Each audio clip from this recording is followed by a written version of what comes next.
Today, we're going to be taking a look at some incredible FNAF fan games that disappeared from the spotlight far sooner than they should have. Despite making a strong impression when they launched, these games slowly faded from the community's memory over time. Some of these absolutely deserved another chance to shine, so let's dive into them. Insanity is a broad term with different meanings depending on the context, generally referring to a severely disordered state of mind, extreme folly, or a legal designation. It is not an official clinical or psychiatric diagnosis, but rather a catch-all for various forms of profound mental derangement. Truly, insanity is one of the most interesting things that human beings can face, and the various causes of it are truly fascinating to read about. Five Nights at Freddy's games often use the subject matter of insanity, but I don't feel like many of them can ever really do it right. The game we'll be covering today is a little different, that game being Crawl Space Insanity Remastered, one of the newest,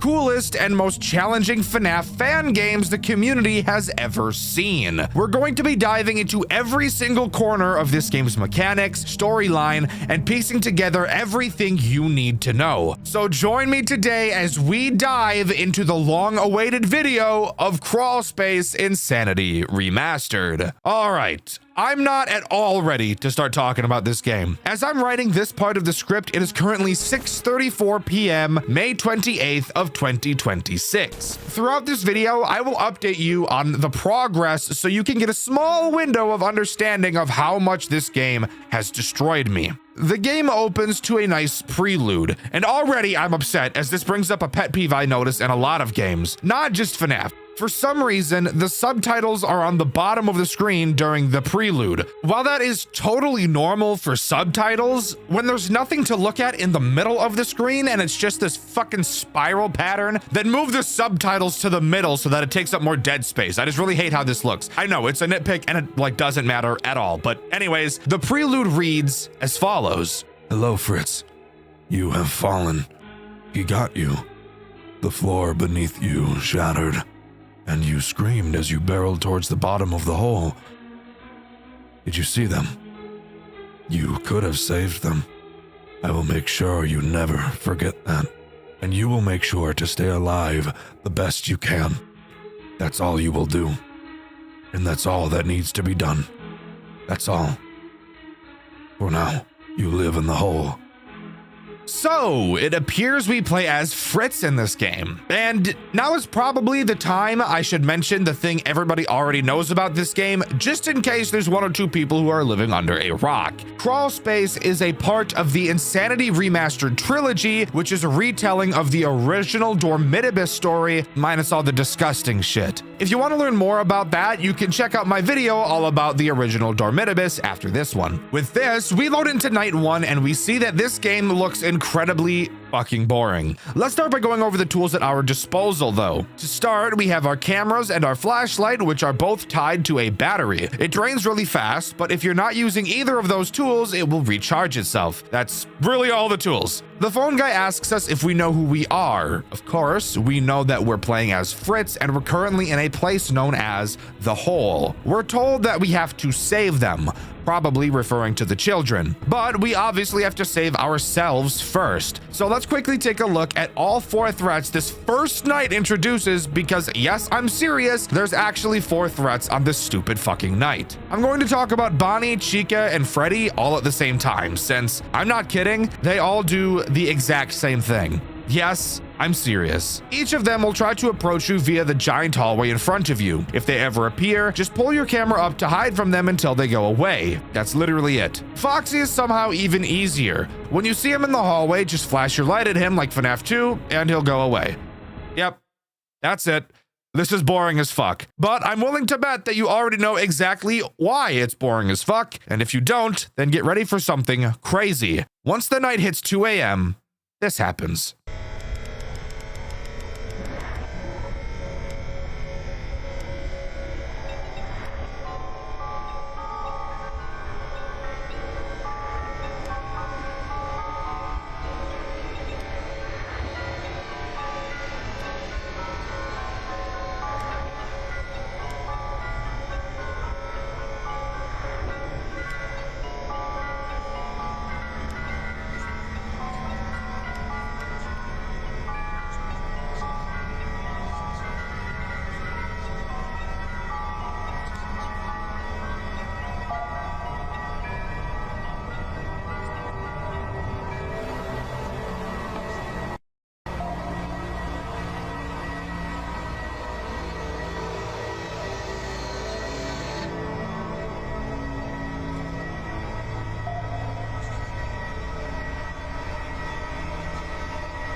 Yep.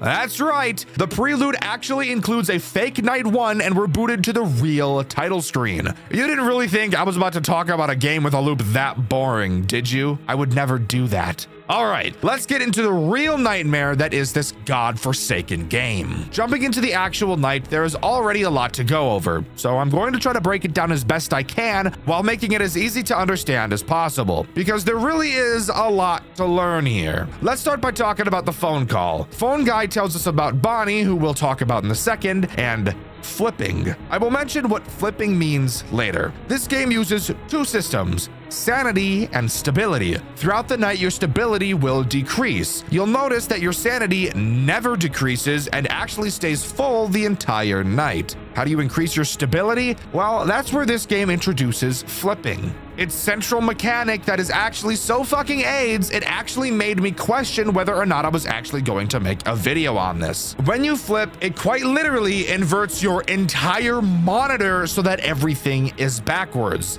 And yes, that does also include your mouse. This game fucks your entire actual monitor and flips everything around. It's easily the most nauseating and confusing mechanic I've ever dealt with in my entire life. It is fucking brutal. When you flip, your stability will start to increase again. However, in this flipped version of the whole, your sanity will start to decrease, and vice versa once you flip back to the normal version of the game. This is a super fucking cool mechanic, I can't even lie. Probably one of the coolest things I've ever seen. But of course, as you could imagine, playing in flipped mode is one of the most challenging things you will ever do in your entire life. Now, as much as we could talk about that mechanic, this video is already going to be incredibly long, so let's just move on to talking about the next mechanic, that being the power system. Not much to explain here, honestly. It's just a power system from that prelude night. Using things causes it to decrease, not using it makes it recharge. Pretty simple. Of course, we also have our camera and flashlight to go along with that. The final mechanic to mention before we move on to the threat this night introduces are the vents to the left and right of you, because as you can probably tell, this office setup is pretty much just the FNAF 2 layout for the most part. You can seal these vents to the left and right of you, albeit only one at a time. And the reason you would need to do that is because of the only threat this night introduces: Fallen Bonnie. While yes, Fallen Bonnie is technically the only character introduced on this night, he has children. Why? I have no fucking idea who's cracking this monstrosity. Literally nobody, but whatever. He uses his kids to kill us, which is just a crazy thing to say now that I'm saying it out loud. Bonnie will try to make his way to either camera 4 or 5. These cameras are obviously tied to your vents. Once he enters one of these cameras, he will make the quietest sound cue of all time. But since he's the only threat right now, you can really just watch him. Eventually, he will send one of his kids through the vents he's standing at, and you'll have to quickly seal the vent before the kid turns you into an Arby's meat mountain and ravages your insides. Now, there's no penalty for keeping your vent sealed. No power is drained, and your stability and sanity will not decrease. However, if Bonnie notices a vent is sealed for too long, he'll just hot bottom over to the other vent. So the strategy for this night is really just watching him and sealing the vent when you need to. You may be wondering where flipping actually becomes needed, and I'll explain that more a bit later. But for now, sometimes your screen will glitch out, and when it does, you'll have to flip to fix it. I'd flip every time you have to seal a vent to really help you get used to it, since if you want to complete this game fully, you'll have to be doing it a lot. But with that, night 1 comes to an end, and we can move on to the first post-night minigame, which starts with the text: "You won't like what's out there." And if what's out there is Blackout, then you'd be completely correct. I don't like him very much at all, actually. Before the minigame begins, we see what appears to be Cake Bear. I couldn't imagine who else this would be. Moving to the right, we see the text "Not yet," and then the minigame begins by telling us that we need to hold our breath to face death. Just then, we're thrown into a fucking crawl space. Get it? Like the name of the fucking game? Isn't that so fucking cool? Laugh, bitch! Laugh! Anyways, during this minigame, we have to control our breathing and our blinking for some reason. Maybe we're trapped in a spring lock suit or something like that. I'm not really sure. You can breathe by holding space and blink by holding control. Obviously, we need to keep these bars up all the way. Throughout the entire minigame, you'll be able to hear two people having a conversation. Barely. You will barely be able to hear two people having a conversation. I can't lie. It is really fucking hard to hear, and I actually have no idea what they're talking about. If you guys want to tell me, please do. too, because I do not have it in me to decipher the several minutes of muffled audio during these minigames. Of course, there is also a threat to defend ourselves against during this minigame, that being Angel Bonnie. He is incredibly easy to deal with. Occasionally, he will appear on your left side, and all you have to do is hold your breath, and he'll go away. Easy as fuck. Once you beat the minigame, you get the phrase, "back to sleep now," which tells me that the night sections are maybe dreams or nightmares, and then the crawl space is actually when Fritz is awake. Meaning that we're playing as a man trapped inside of a suit, stuffed into a crawl space, which is some of the most fucked up stuff you could ever imagine, and I love it. And by the way, I'm pretty sure that this is in reference to probably Fritz seeing the deaths of the children, not doing anything about it, and then William stuffing him in a suit and putting him in a crawl space like a fucking telltale heart type thing. Which, that's fucking badass. That's badass as shit, I can't lie. Anyways, moving on to night 2, and for a small update, it is currently 7:13 p.m. Night 2 introduces 2 new threats, and along with it, 2 new mechanics. As if this game and its flipping wasn't already stressful enough. The phone guy really just tells us that we're one step closer to our goal. That's about it. The 2 new mechanics are our alarms and our flash beacon. Most of the cameras have alarms. You can just hold the alarm button to make them blare. And on specifically camera 5, we have a flash beacon. We'll go over why we need them in just a second. The 2 threats introduced on this night are Fallen Chica and Fallen Foxy, each of them using one of the new mechanics on this night. Let's start with Fallen Chica. Chica moves around randomly in the cameras and will at random points stop moving to sing. When she starts singing, you have to find her on the cameras. Yes, I know, it's fucking torture all of the time for me in these games. Then sound the alarm on whichever camera she's on. She can actually only attack cameras 1, 3B, 3C, and 6. So there's not a whole lot of cameras you'll have to check, which is why I'm choosing not to complain about it too much. She's not a very complicated character, but when you're playing with your entire monitor reversed, it's really fucking hard to click anything at all. Moving on to Fallen Foxy. Foxy will try to attack you via camera 5. Once he gets there, all you have to do is use the flash beacon and he'll go away. Something you'll notice about all of the characters in this game is that they're all not too difficult. It really and truly is just the flipping mechanic that makes this game so fucking hard. Something to note about camera 5 is that both Foxy and Bonnie can't be present at the same time. So lucky us, if we see Bonnie there, then we know Foxy will never attack us until Bonnie leaves. Really, the best strategy I can give for night 2 is to flip at 1 a.m. and stay flipped until you hear Chica sing. Once she does, you'll have just enough time to unflip and deal with her, then rebalance your flips for the rest of the night. This makes it so that you don't have to do most of the work while flipped, since Chica is definitely the worst to deal with while you are because of how many clicks she requires. But with that, we get the same minigame as before with Cake Bear, and then we go into the crawl space again. This time around, Angel Chica will be added. She's pretty much the same as Bonnie, except she appears on your right, and when she does, just close your eyes until she leaves. Once again, we hear people talking a bunch, except I can't figure out what the hell they're even saying, so let's just move on to night 3. Night 3 is where this game really starts to piss me off. I'm not even lying, it makes me so fucking angry. The only reason is because one of the threats this night introduces, that being Fallen Freddy, the most confusing and annoying character ever conceived by mankind. Fallen Freddy will try to attack your generators in camera 7 and 4. We obviously cannot allow this to happen or he's gonna stick 8 pencils in my ass, which I really don't want. Once he enters one of those cameras, an alarm sound will play. When you open the cameras, you'll see a wire task from Among Us. I'm completely serious, but you shouldn't do the puzzle right away. No. Instead, what you need to do is find Freddy on either camera 7 or 4, then check to see if he's wearing his top hat. If he is wearing it, then you need to complete the task. However, if he isn't wearing his hat, then you need to complete the task incorrectly. I'm not fucking joking. What the hell kind of mechanic is that? That's like the most retarded shit I've ever heard of in my entire life. Now, Fallen Freddy is really annoying, but he's somehow nowhere near as annoying as someone else will be talking about in a little bit.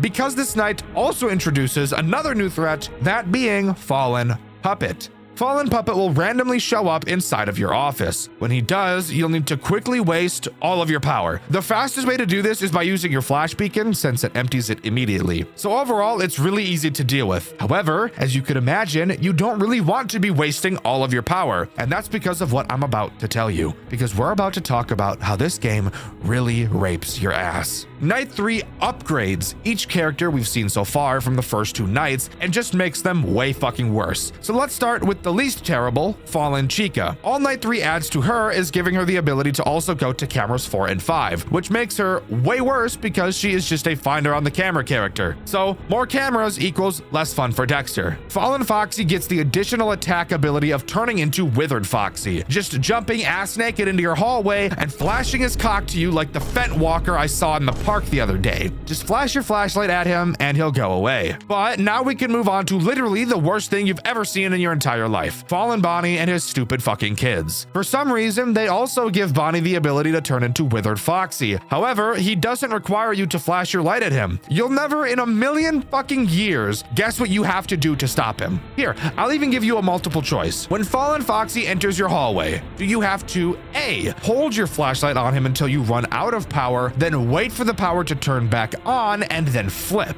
B, flip the screen and turn the desk fan off? C, use the alarm on camera 4 or 5 to drag him there and then deal with him normally? Or D, find all 3 of his children that randomly appear on the cameras before he rails you? If you said D, then congrats, you picked the option that would have made me quit the game. No, thank God it's not that. But for anybody who said B, flip the screen and then turn off the desk fan, you'd be completely right because that's actually what you have to do.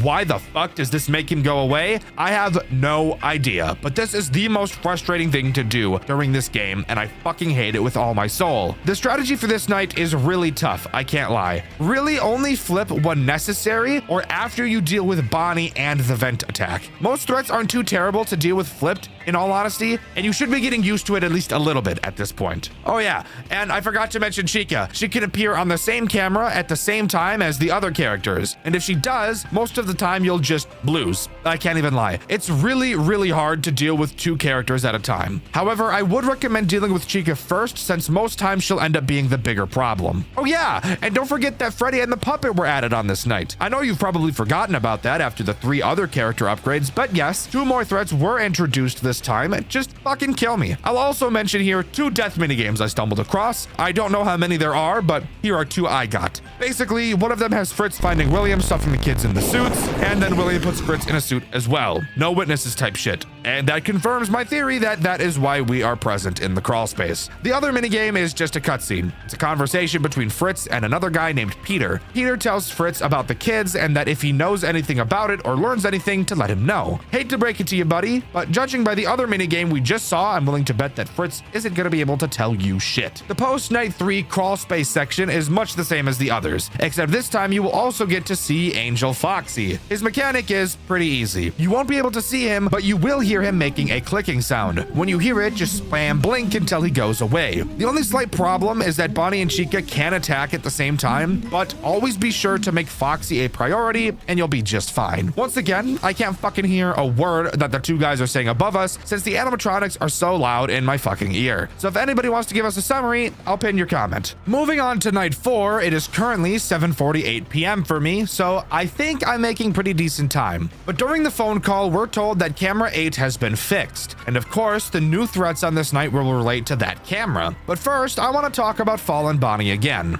Why do I want to do that? Well, he's been given yet another fucking mechanic for some reason. And the best part is that the phone guy doesn't tell you about it, which is just really cool. It's literally the same as his hallway mechanic, except this time he'll appear directly in front of you, which I will admit did scare the shit out of me the first time I saw it. Anyways, on to the new threats this night introduces, because yes, even though this game has already turned into a clusterfuck, it is adding even more to our plate. And the first to talk about is Fallen Spring Bonnie. Spring Bonnie is pretty easy. Probably the easiest character in the entire game. He is who is in camera 8, and throughout the night, he's just gonna try to stand up. If he does, then it's GG and you fucking lose. So sound the alarm on his camera and he'll sit back down. Pretty much he's just a music box, because of course this game had to add one of those. Now let's move on to probably the worst character on Earth, who was just behind Bonnie, in my opinion, Fallen Fredbear. Because the DeviantArt names haven't gotten cringe enough yet. Fredbear wants to attack you through your hall, and he's really good at it. Because unlike every other character in this game,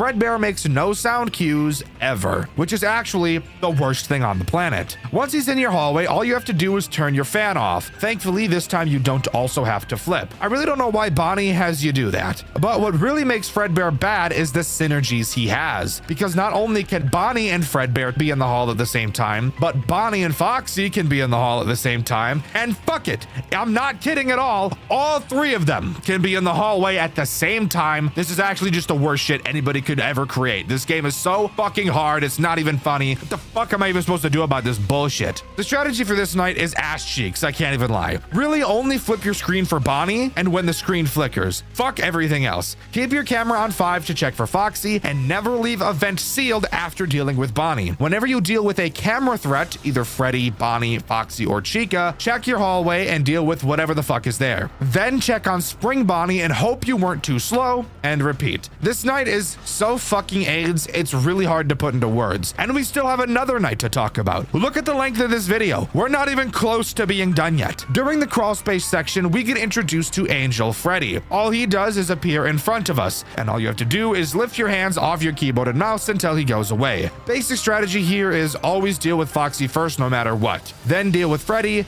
then deal with Bonnie and Chica. Crawl space sections are pretty simple. There's not much to talk about, so let's just move on to night 5. Night 5 is literally just fucking chaos. All of the characters' AI are turned up to the fucking moon. I spent so much time on this night, it's not even funny. Probably one of the most challenging nights I've ever completed from any FNAF game ever, and I'm not even lying. But once we reach 4 a.m. is where this night gets interesting. At 4 a.m. a new threat appears and all of the other characters deactivate. This threat is Yellow Bear, and let's just say he wants that juicy booty badly.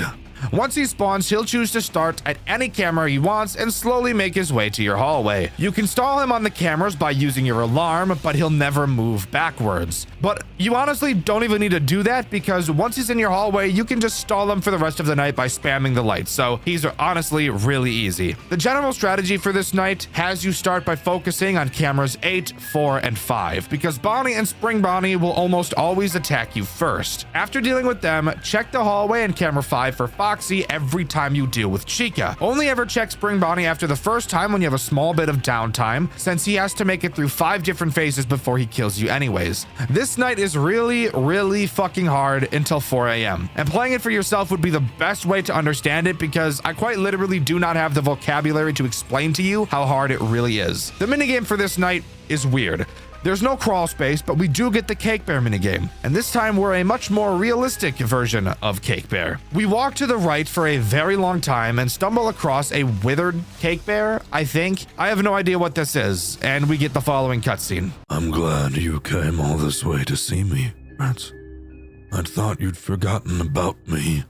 I think you realize I'm not truly your friend, but I have no reason to lie anymore. I never did. It's out of control. Things used to be so much simpler. I never had to lie. I could just exist. Now look at what I've gone and done. Inviting her and trusting her to respect what I've wanted, what I've already done. If they're a human being, a human conscience, they can never be truly trusted. I guess you already understand that. After what that man did to you, you were destined to die for so long. We've been destined to die. We were all just waiting for it. We weren't even excited.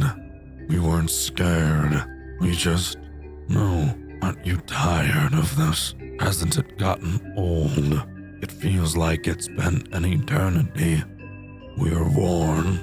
How much longer are we going to be pushed around? Fall back onto monotony.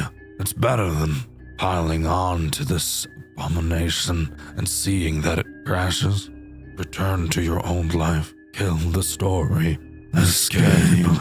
Now, while that was weird, what we're about to see gets even fucking weirder. After completing the game, if you click load game, you'll see the words free yourself, and you'll be brought to a Pong minigame where you have to defend a fan from a bunch of whatever the fuck. I have no idea what I'm doing right now. This reminds me of the random Undertale fight from Midnight at Star Stage. After you complete this minigame, we move on to truly the most insane shit of all fucking time. So let's start by saying that this game has 3 endings. What we just saw was the first ending, and now we're going to talk about the last 2. And if you look at the length of this video, you'll be able to tell that we're still going to be here a while. It is currently 8:30 p.m. for me while scripting, so let's lock in. Right here starts the boss fight against the Star, and it's split up into 3 different acts. So let's start with Act 1, which has us inside of the crawl space, and the only threat is obviously the Star itself, and it has 2 forms of attack. The first has him appear on either our left or right side. You will have to spam click on his nose to make him go away. Before, I could argue that the retarded mechanics in this game were because I thought the night sections were nightmares, so it didn't have to make sense, but I'm pretty certain we're completely conscious during these crawl space sections, so I have no defense for why this makes any sense, because it really just fucking doesn't. His second attack will have him say 4 random numbers. You just have to type those numbers on your keyboard for some reason, and that'll make him go away. Alright, now this really just makes no sense, because what could our character even be doing that would have anything to do with the number pad? Fuck it, whatever. Let's just move on to Act 2. Act 2 has more than just the Star boss, and something really weird about this act is that one of the other threats actually calls you and tells you how to deal with himself and the other characters, which I just found super weird. In Act 2, we move from the crawl space to another area called the Deep Zero. There are 3 threats to deal with, and thankfully they're all pretty simple. We have 2 important tools to talk about: the flashlight, which is obvious, and the top panel. Inside of the top panel, we can use a kill switch and something called Revitalize, which I'm honestly not too sure the meaning of. The kill switch just cuts the power for a little bit, essentially what you do with the puppet in the main nights. Revitalization fixes distortion when your screen is flipped, because yes, that's still a central mechanic at this point of the game.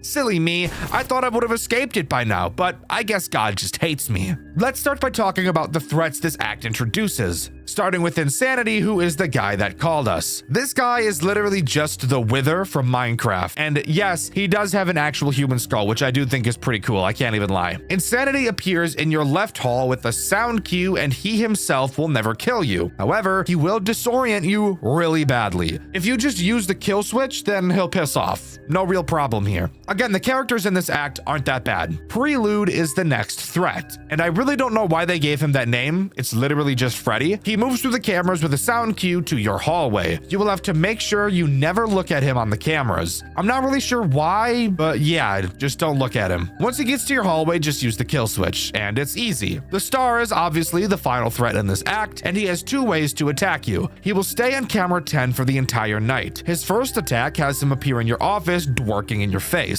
All you have to do is hit the kill switch and it'll go away. The second attack has him yell a random number for some reason, and then you'll have to go to that number's camera and stare at him. If you click the wrong camera, you die immediately, so you can't just spam through the cameras until you find him. You need to make sure you're listening, and you do this until 4 a.m. Again, this part is really easy as all of the characters aren't challenging at all. At 4 a.m. you'll be transported to the main office area from the main nights, except as you can probably tell, it's distorted as fuck. You get a phone call saying that this will be the last place you'll go until you finally win. He tells you how to deal with him, and Act 3 finally begins. Act 3 is easily the hardest act by far, mainly because the other 2 were super easy. This is also the act that will decide which of the 2 possible endings you will get. Let's get the basics out of the way. The Star has 3 ways to attack you, so let's start by talking about the easiest one. He'll move to camera 4. Once there, you'll need to close the vent as fast as possible because the Star is fast as holy hell. His next attack has him go to camera 5. Once again, close the vent, but you'll also have to flash him a few times to make him go away. And finally, his third attack will have him scream like an autistic kid in Target when he sees that Pokemon have been restocked and that the scalpers haven't gotten to them yet. When this happens, he just turns into an eye slut. He will randomly move around the cameras and you'll have to hold the alarm on whichever camera he's on until he stops fucking screaming in my ears minus the S. But of course, this attack is really shitty for one reason. He teleports to a random camera when he screams, so that sucks. But the worst part is that he can move while you're using the alarm, and he doesn't just move to an adjacent camera.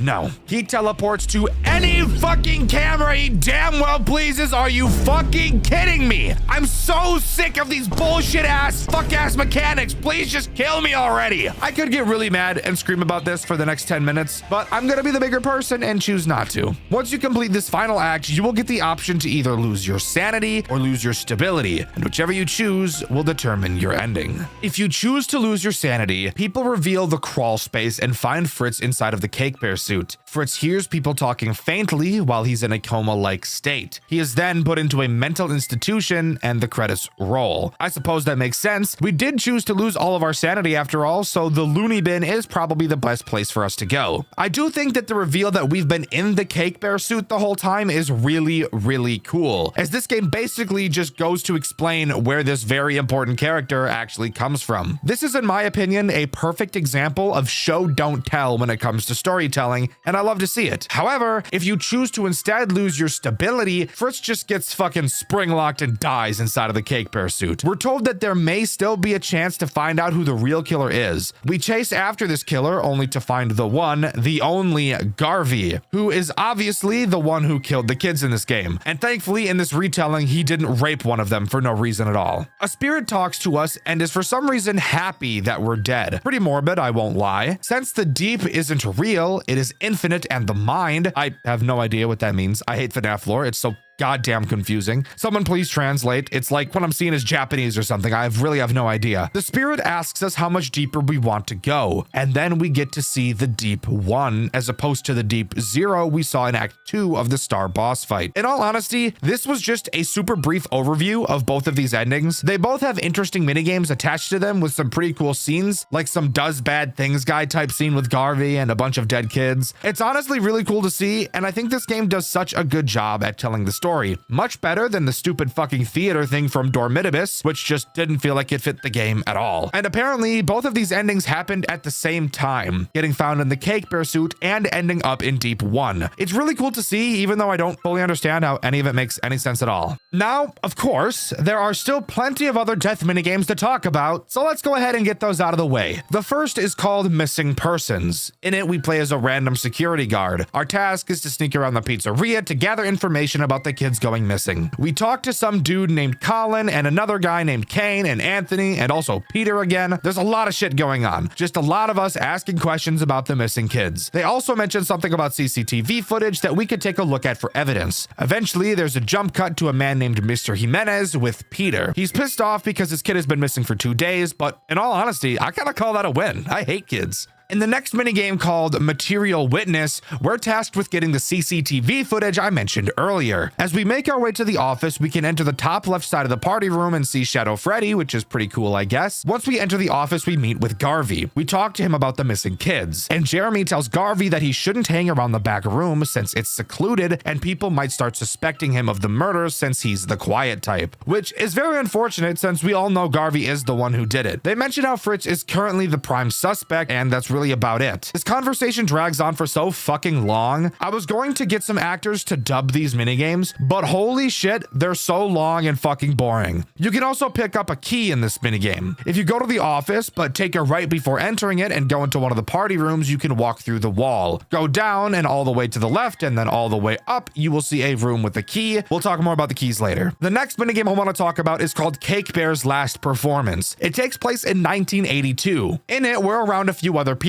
One by the name of Alex and the other isn't named. They're talking about drinking and smoking, so you know these guys are cool. The unnamed character mentions a guy named Tom who also smokes outside, but when we go to check on him, we see something floating in the air. I have no idea what it is though. Let me know your thoughts in the comments. Then the minigame ends. We can also get another key in this minigame. If we talk to the kid in the left room, then go right all the way to the wall, we can run into it until we glitch through it. Walk to the far right far enough and we find a rope with a key on it. Hooray! I love FNAF secrets. They're so cool and totally not the most annoying things of all time. The next minigame is called Corporate Ladder. We're tasked with going to Peter's office. This scene shows Trevor checking in around the building after Fritz's disappearance and the recent murders, while the company atmosphere is clearly falling apart. Kyle is trying to convince Colin that Natalie wasn't simply lost, but taken. Colin dismisses him, but Trevor steps in to remove Kyle, but Kyle storms off on his own. This is confusing, guys. I'm sorry. Trevor then talks with Garvey and John. Garvey's wearing shades like Fritz, saying it might lighten the mood since the kids miss Fritz so much. The conversation makes it clear Fritz was beloved, especially by the children. Garvey also mentions Peter has him working a double shift. Trevor then goes to Peter's office. Peter is on the phone with Mrs. Smith about someone missing and seems overwhelmed, frustrated, and defensive. After he hangs up, he snaps at Trevor, then apologizes. Peter admits he's struggling with the fallout of a quintuple homicide, the investigation, his family, and John's situation. Trevor confronts him, then brings up employee concerns about the animatronics being hostile. Peter initially dismisses it, blaming unreliable employees like Jeremy and Kane, but Trevor insists something feels wrong, especially with the tense police presence and the animatronics staring at everyone. Peter agrees to inspect them the next day, assuming it is just an optics or movement bug.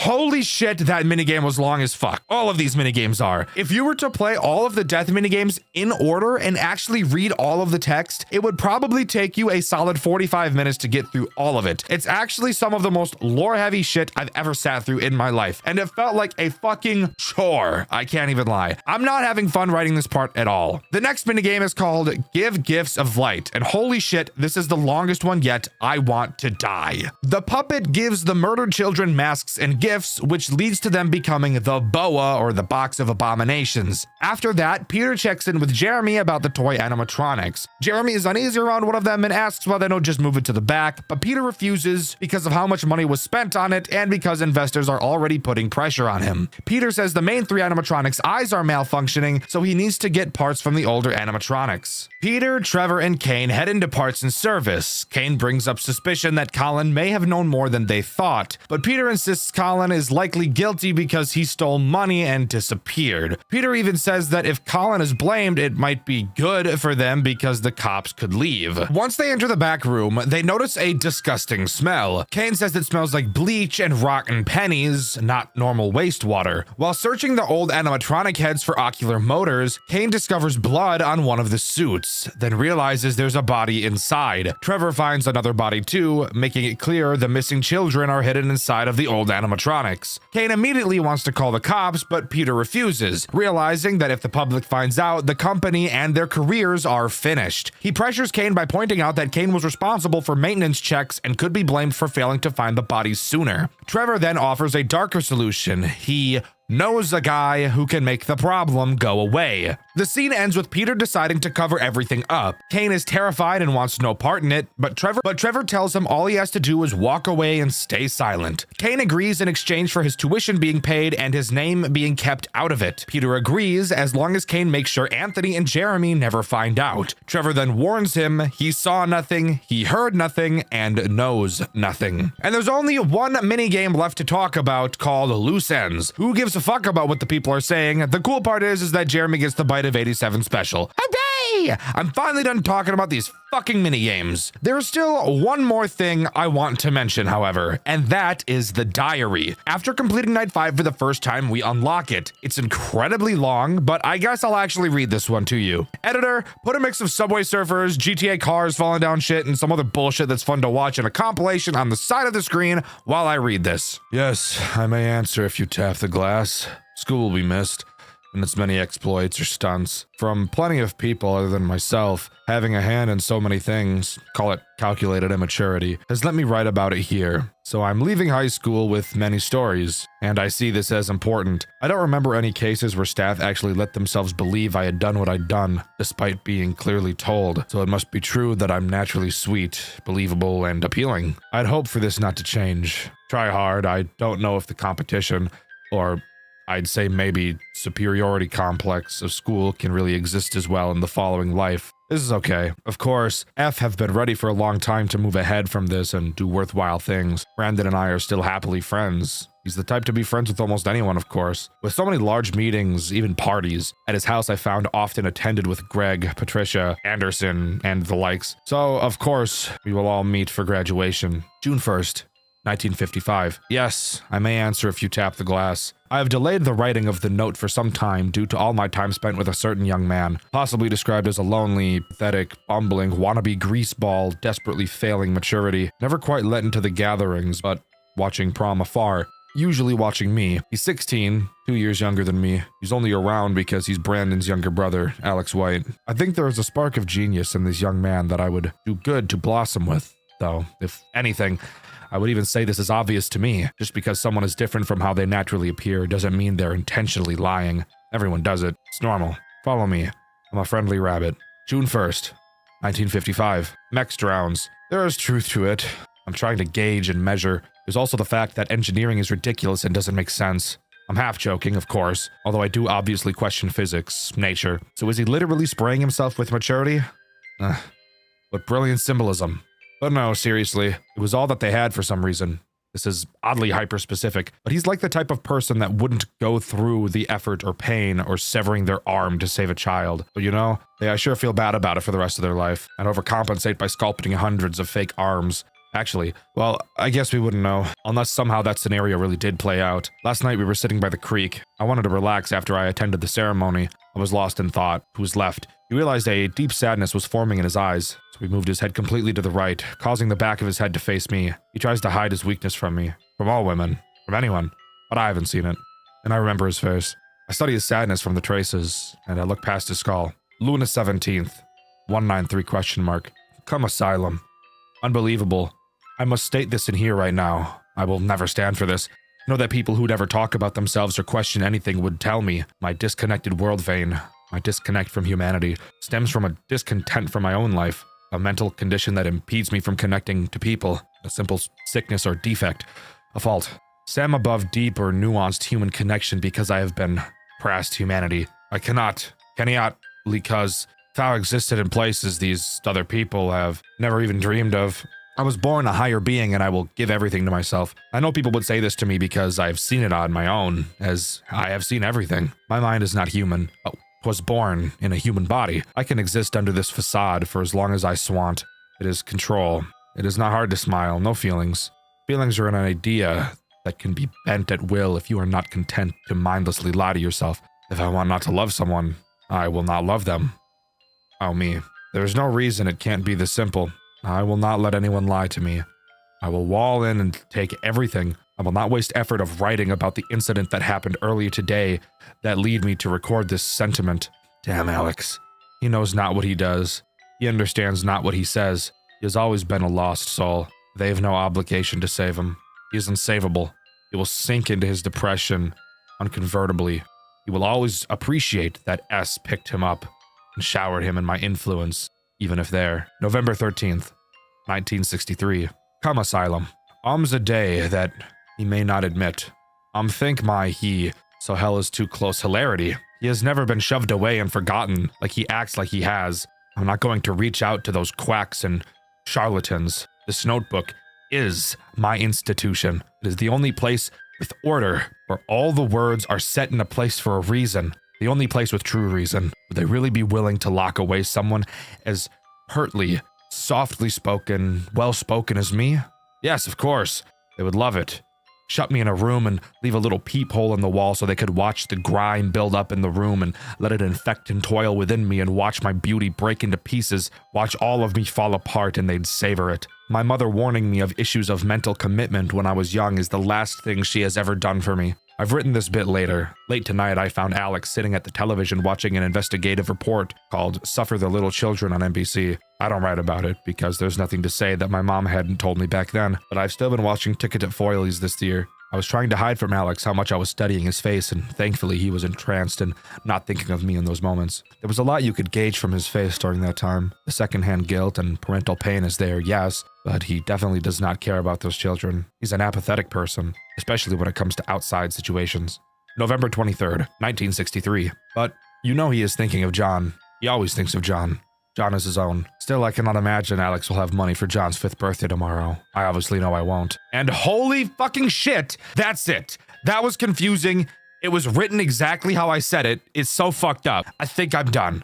I think this is officially everything Crawl Space has to offer. Oh my god, this was a crazy long ride, and this took such a long time to research and write, record, and edit. I want to thank Triz, the guy who's been helping me do research for the past 3 videos. I couldn't have done this without him as fast as I did. Thank you to my editor Al, because this video is a fucking mess, and he made it somewhat comprehensible. Overall, Crawl Space is an amazing retelling of the Dormitibus story, minus all the disgusting shit that was in the original. As I said, this is the first game in a 3-part series, so you already know I'll be covering the others when they come out. I think this game is really fucking hard, but it is still super cool at the same time, and I would recommend you at least give it a try. Oh yeah, and by the way, it's currently 9:54 p.m. as I'm writing this, so this has been about the last 4 hours of my life in this fucking Google Doc. If there's one thing about the Five Nights at Freddy's lore that I never liked, it was the fact that the games expected you to be able to connect the dots of the story, even though Scott Cawthon himself admitted that he never really knew where it was going. And it's because of that we have a game series with a lore so broken and confusing that nobody really knows what's going on. However, some fan game devs like to take it upon themselves to connect those dots for us and throw their own unique spin on the games. And the game we'll be talking about today is no different. The game we're going to be looking at is called Five Nights at Freddy's: The Flip Side, and I honestly feel like it explains some of the official game's lore's biggest plot holes perfectly, while also offering an incredibly fun gameplay loop. Grab a snack and get ready as we dive into the world of FNAF: The Flip Side. Hello, Frank? It's me, Henry. Listen, I know you don't work with us anymore, but I really need some help. And I wasn't sure who else to call. We're supposed to test some prototypes for a client. But you know how things are at MCM these days. We're overloaded with projects. If you're available, could you come to Fredbear's? The testing will take place there. I'll make sure they leave the front door open for you. Once you get there, give me a call. There should be a phone in the storage room. Oh, and before you ask, yes, I'll make sure you'll be paid handsomely for this. All right, Frank, I'll be waiting for you. So there we go. We've got our motive for almost dying for the next 6 nights, and FNAF: The Flip Side finally begins. There was a lot of hype for this game, so I'm ready to get right into it. We open to a free roam section of the game where we're free to wander around pretty much the entire building we're about to sit our hairy, smelly, sweaty, unwashed rumps in for the next 6 days. If we walk into the backstage area, we'll get access to something this game calls the Hand. This can be used to listen to audio logs that get added every night, so we should make sure we're always going to check on them. The audio log on night 1 goes as follows. Come on, turn on. Oh my god. Finally. This is the 5th time I've been called out here. Last week we got these new hand terminals from MCM. William had me install one backstage. I told him very clearly that thing pulls nearly 80% load if it's not on a dedicated circuit. Did we upgrade the wiring? No. Now the diner loses power 10 times a day, and somehow it's my fault. They keep telling me to replace the diodes in the fuse box. It's not the damn diodes. But he won't listen. He never listens. He just keeps telling me to fix it. You can't fix stupidity, William. It's failing the exact same way it's supposed to. Yeah, that's it. End log. I'm on the same page as Daniel here. This is the exact type of bullshit you would expect a stupid, out-of-touch old boss to say to you. Moving on, there are also some collectibles we're told to find. If you couldn't guess, these are needed for the true ending of the game, so make sure you're picking them up unless you want the bad ending for some reason. I would tell you where these bobbleheads are located, however, it seems to be completely random. There was one time it was on the stage, but apparently that was just a bug and it wasn't supposed to happen. So I really have no idea. Just go find them. There's no threats during these sections, so you can take all the time you need. All right, with that out of the way, we can finally jump right into the night sections. And what's a better thing to start talking about aside from the tools at our disposal, like I also like to do at the beginning of these videos. I'm just gonna talk about the camera system because that's literally all that's relevant on this night. It's a camera system, that's really it. The buttons are on the right side of the screen instead of being on a map, so that's pretty cool, I suppose. windows, and on one of the cameras you can see a window to the street where you can actually watch cars pass by, which I do think is super cool. Really puts you into the immersion that yes, this is a real place and there are people around. It's a really good way of making you feel more alone, knowing there are people outside of the building who could help you, yet nobody is going to. It's a super creepy thing to think about. If we look at the stage, we can see that the animatronics seem to be characters you can see in the final section of Secret of the Mimic, which I do think is actually super cool. I have yet to see a game that uses those specific characters together, so this could be fun. Oh yeah, I should also probably mention that this game is made by Toaster Dev, the same guy that made FNAF Legacy, and it was also worked on a bunch by Weirdo Speed, another very popular FNAF YouTuber and game dev, so you already know this game is about to be crazy. Now, moving on to the first threat this game and night introduces, that being Fredbear 2.0. I'm just gonna call him Fredbear since that's a lot less typing. Fredbear does not have a lot of places to go before reaching your office. He starts in camera 6 before moving to camera 8, -1. No, I'm not saying it. Fuck you. Then he goes to camera 5, which if you're not looking at your camera while he goes from 7 to 5, you can actually see him walking across the doorway to your office, which is just so fucking cool. I love it when games do shit like this. Holy fuck, I'm gonna skeet everywhere. Anyways, from there he will walk back across the doorway and appear to the left of you. From here, you will enter a quick time minigame that you will need to complete to save your life. This is explained as like some programming that you're doing to Fredbear or something. I don't really know. We don't even lay our hands on him. You will have to use WASD for this minigame. When he enters your office, a timer will appear along with one of the letters. You will have to press through multiple of the letters before the timer runs out or he eats your butt. If you ever mess up a key press, you don't die immediately, but the timer will drop by a few seconds, making it all the more likely it'll eat your butt. But if you can defend yourself from him, he'll teleport back to camera 6 and the cycle will repeat itself. I guess I should also mention that when he's making his way to your office, your cameras will turn yellow with a message telling you that Fredbear is coming. But you shouldn't really need that since you'll be able to hear his loud ass clanker feet making their way towards you. But with that, this night is easy and we can move on to the first post-night minigame. This post-night minigame is very annoying, I can't even lie, and for a reason that really shouldn't even be apparent, yet apparent it is. The goal of this minigame is to repair Fredbear. The way we do so is both easy, yet doesn't really make any sense. We'll have to pull up our maintenance monitor and drag several shapes into their respective places. You know that square hole game everybody had as a kid? Yeah, it's that. Why the fuck does this fix Fredbear? I literally have no idea at all. Every time you successfully drag a shape, your progress will increase by 2%. Get it to 100 and you complete this minigame. However, you may have noticed I haven't complained about anything yet, which just can't be the case. Fredbear will randomly attack you throughout this minigame. Dealing with him is simple. When he attacks, he automatically pulls your monitor down, and all you have to do is quickly boop his nose to reset him. Apparently, his nose is a button that resets his facial recognition. Sure, buddy, just say you took inspiration from FNAF shitpost. It's okay to admit it. I know, I'm a genius. Now, that's not a problem. No.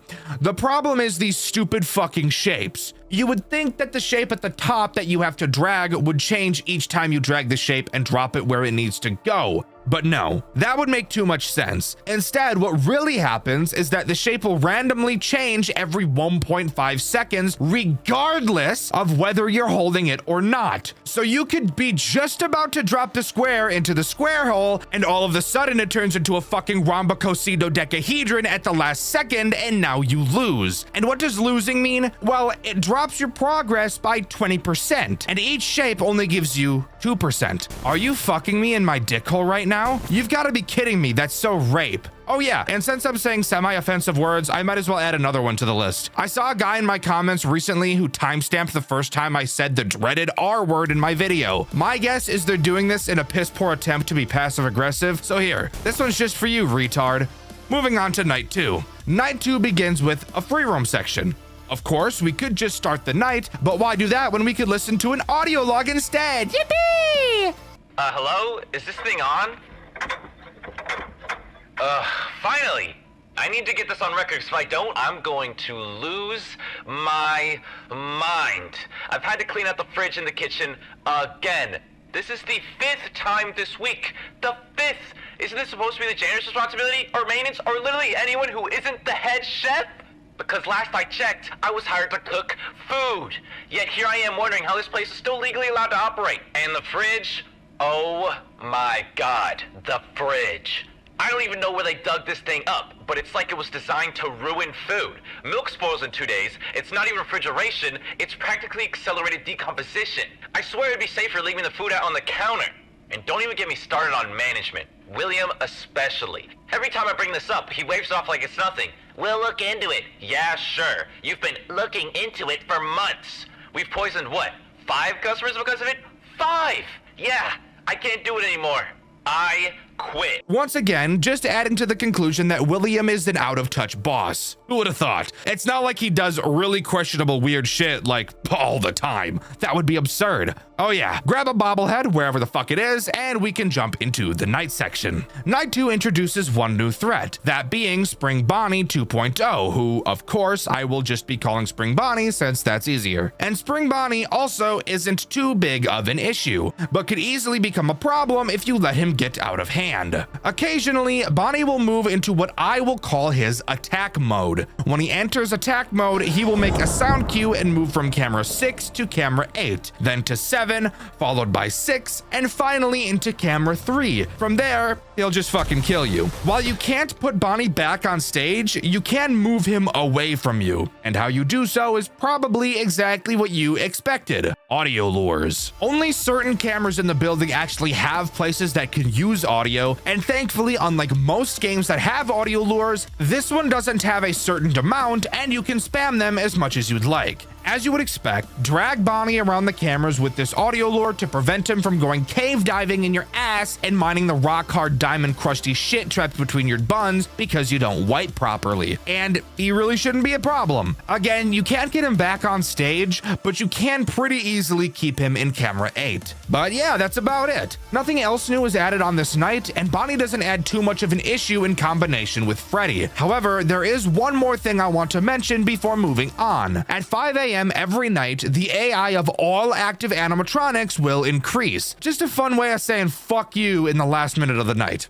Amazing. On to the Night 2 post-night minigame, which is nowhere near as frustrating as the first. This time we're fixing Spring Bonnie, and the pattern for completing it is the same. The only difference is the minigame itself on the monitor, and how to deal with Bonnie. Dealing with him is simple. When he attacks, just use the speaker to play music and he'll calm down. Now for the minigame, which I actually really like. A small rectangle will bounce back and forth across the screen. In the center of the screen, you'll see a little bar. As the moving rectangle passes over the bar, you'll have to press space. For each successful press you make, you'll gain 2 to 4% progress at random, and the rectangle will start moving a little faster. If you ever miss a press, you'll only lose 5% power, so clearly they were out of their fucking minds when they designed the first minigame, but who knows. Anyways, one more thing I should mention is that after each minigame, we get a number for a code that we can type into the hand unit during the free roam sections. So yeah, just make sure you're writing those down. Night 3 once again starts with a free roam section, so let's grab that random bobblehead and listen to the audio log. Okay, it's recording. Quick note for management, since apparently nobody believes me. That little vacuum robot we got from MCM, the Cleanovac, yeah, it's not really helping. Every party, some kid grabs it and shoves it somewhere disgusting. Trash cans, sinks. Today, it was in the toilet. The toilet! I'm the one who fishes it out with gloves, and I'm the one who has to clean it, dry it, fix it. Every single time. It's a vacuum, not a toy. If I find it in the toilet one more time, I'm not saving it. I'm letting it die, and I'm telling William it was water damage. Yeah, that's all. Bye.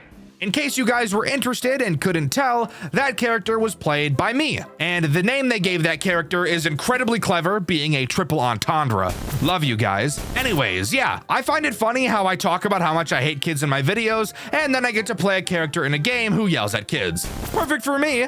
Let's move on to the night section. Night 3 introduces one new threat, that being Monty, who apparently wasn't supposed to be able to move, but yet he does, so fucking awesome. I just love that so much. Monty is pretty easy easy overall. And he also introduces a new mechanic, that being the curtain directly in front of you, which you are able to hold closed. This will obviously be how you defend yourself from him. When Monty goes into attack mode, he will make a loud sound cue and move into camera 3. Inside of camera 3, he will move through 3 phases like Foxy before moving to your doorway. Something very weird about him is, unlike other characters, where when they move in the cameras briefly flicker to cover up the movement, Monty's movements don't do this, so you just kind of awkwardly watch him snap into place, which just feels really weird. Once Monty jumps in front of your doorway, just hold the curtain closed until he leaves. Henry, who, by the way, is the guy on the phone at the beginning of each night, tells us that we should really be keeping an eye on him once he leaves the stage, which would make me think that, like Foxy, watching him on the cameras will stall him. However, as you'll find out, it actually doesn't do that at all. Monty doesn't make the night a whole lot more stressful quite yet, as when Monty enters your doorway, he makes a really obvious sound cue, so you don't really need to watch him on the cameras at all. The best thing to do at this point is sit on camera 8 to watch for Bonnie, and only ever pull down the monitor when getting attacked by Monty or Fredbear. Both Fredbear and Monty can attack you at the same time, but luckily the devs thought of this and made it not complete RNG aids, because if Fredbear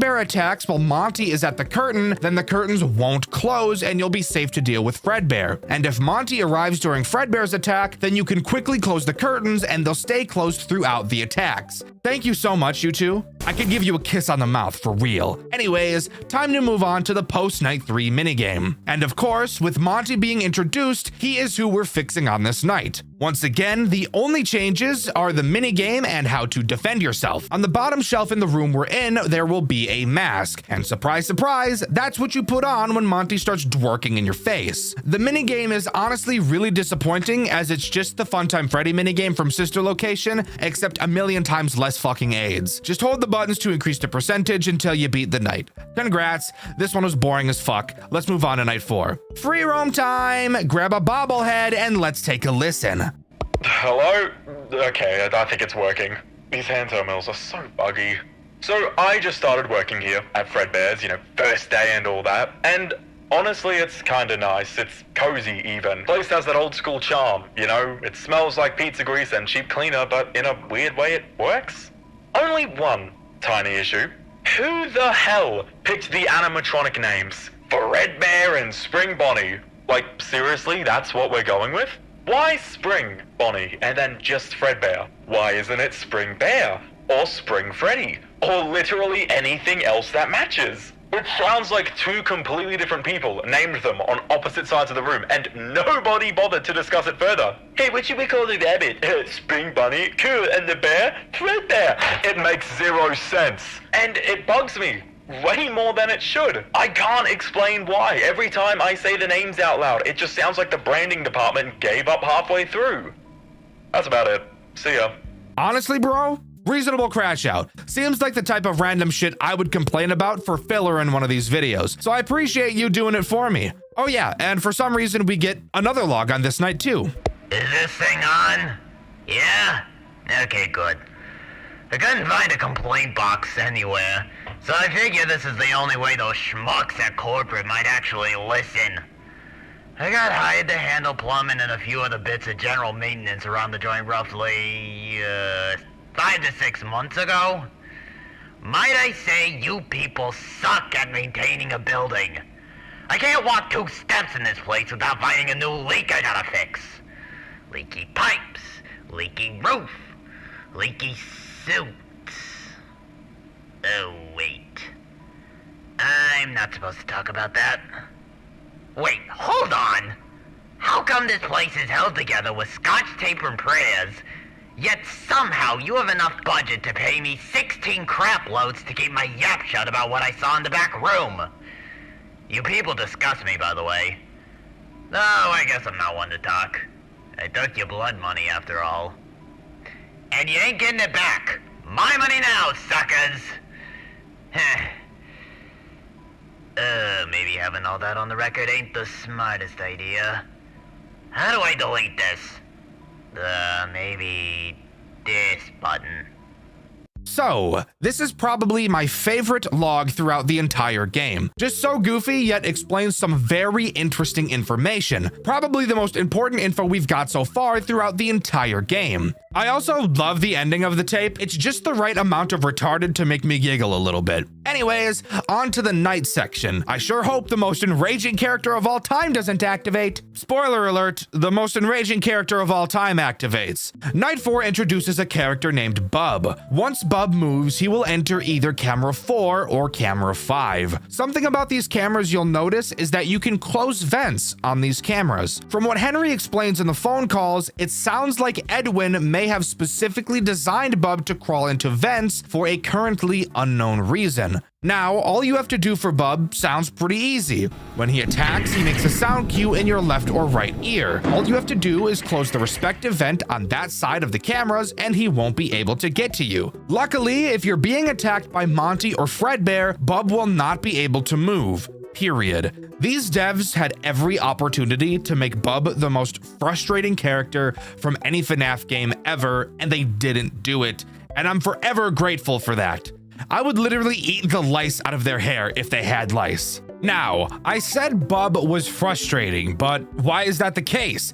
He doesn't sound too bad. Well, where it comes from is just his sheer speed, as Bub is incredibly fast and will bounce between both vent rooms and crawl into the vents at actual light speed. It's insane how much hops this guy has. It's actually pretty impressive. As long as you're keeping an eye on him, this night isn't too much different. Of course, this brings up the problem of not being able to watch Bonnie, but overall, with enough practice, this night really shouldn't be too bad. On to the post-night minigame, and this one is by far more complex than any other minigame we've seen so far. Doesn't really mean it's hard per se, but there is a lot more focusing you have to do. The way you complete this minigame is another boring hold the button minigame until you reach 100%. However, what you need to do alongside that is where this one gets interesting. When Bub attacks you, all you have to do is shock him, as during this night you actually get the ability to do that.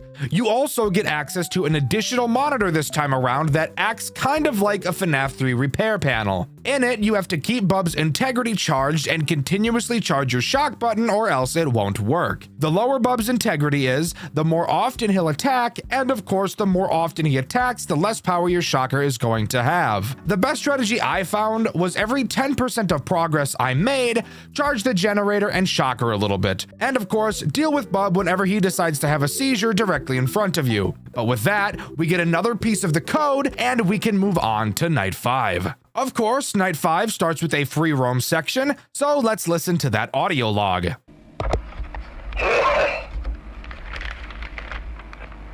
Hi, I'm John Fazbear. If you're listening to this log, that means that a piece of licensed Fazbear Entertainment art made by you isn't up to our company standard. Don't fret, however. As the lead director of the marketing department here at Fredbear's, my job is to teach and guide you through the process of making promotional material that is suitable for our wonderful customers. Give me a moment. Samantha, where is my coffee, goddammit? I asked you 15 minutes ago! What do I pay you for, woman? Sorry about that. We're gonna have to cut that one out. As I was saying, the purpose of this log series is to help in making your art pieces compliant with our company values. There's my coffee. Thank you so much, Samantha. You truly are the backbone of this company. Sorry, fellas. She's married to Fazbear Entertainment.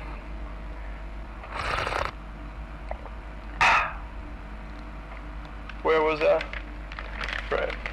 Refusal or failure to comply with our strict company marketing policy will result in job termination, military discharge, legal action, loss of company benefits, impounding of vehicle, loss of hearing, degenerative bone disease, beheading. Yelling over coffee is crazy, bro. Moving on, there is actually a final audio log from William Afton. However, as you can probably tell, yeah, we're not gonna be able to listen to this one because it's a bit broken. I'd be willing to bet that William did something to the hand unit so that nobody could listen to whatever it is he said. Also, now is the time you'd be able to put in the password you've been piecing together throughout the nights. I have no idea if this code is random per game, but I'd be willing to bet it probably is. After entering in the password, we see blueprints of the Mimic, along with an audio log from Edwin himself. It goes as follows. Will, hey, the mascots have been fully upgraded. You won't have to worry about wearing those ever again. Unless you really want to, anyway. Henry will bring them in Saturday morning. I don't want to brag, but I think I might have struck gold with this one. I won't say too much just yet, but this could put MCM on the map as the greatest entertainment and carnival technology company in the country. My inventions are going to be everywhere, and you wanted me to sell the factory. Ha! Good one, Will. Anyways, with that out of the way, we can actually move on to the night section, which this time around doesn't introduce any new threats and is just a much harder version of Night 4. Bub's speed somehow increases even more, having him bolt to your vents about every 10 seconds. I truly think the biggest problem on this night is 100% Bonnie. With how much Bub attacks and how frequently Fredbear and Monty attack, it is very likely Bonnie will slip away from you, so really be on your A game. The most interesting thing about this night is the phone call. We hear Henry talking about creating springlock suits as opposed to buying a bunch of Mimic prototypes, but Edwin apparently had no interest in any of it, so he decided to build it himself and bring it straight to William, and well, we all know how that turned out. Generally, just keep your cool and focus on this night. Honestly, it isn't too terrible in comparison to some of the other Night 5s we've covered on this channel. After completing Night 5 is where this game splits into two endings depending on whether or not you've collected all the bobbleheads in the pre-Night Free Roam sections. If you at any point missed one, you just get this piss-poor cutscene before the game ends. Hey, Frank. It's me again. I've backed everything up and I'm headed back to the factory now. I'll take a look at your notes and see what we can improve. Let me know when you get the paycheck, all right? Okay, Frank. Talk to you soon. Now, that's fucking boring. What we care about is the true ending. What happens if we did gather all of the bobbleheads? Well, we get access to Night 6, so let's get going. During the free roam section of Night 5, we have an interesting task, that being to place some mascots on stage. These being a much fatter version of Freddy and a Spring Bonnie that really just kind of looks like Glitch Trap. If you're wondering why we're doing this, it's actually because during this night, we're actually playing as Henry himself, as he did say he needed to head to the pizzeria to put the new mascots on stage. So once we enter the night section, we get this phone call. Hello? Hello, Henry. It's William. Listen, I have to check on the new building soon, so I'll be there in a few hours. Please wait for me. I need to talk to you about something important. With all due respect, sir, I don't think I can wait that long. I was only supposed to take the prototypes and bring in the new mascots. There are other matters at the factory that need my attention. Well, work always comes first, doesn't it? I respect that. Then I'll get straight to the point, I suppose. I need you to convince Edwin to sell me the factory. The factory? Sir, I don't think I understand. Listen, Henry.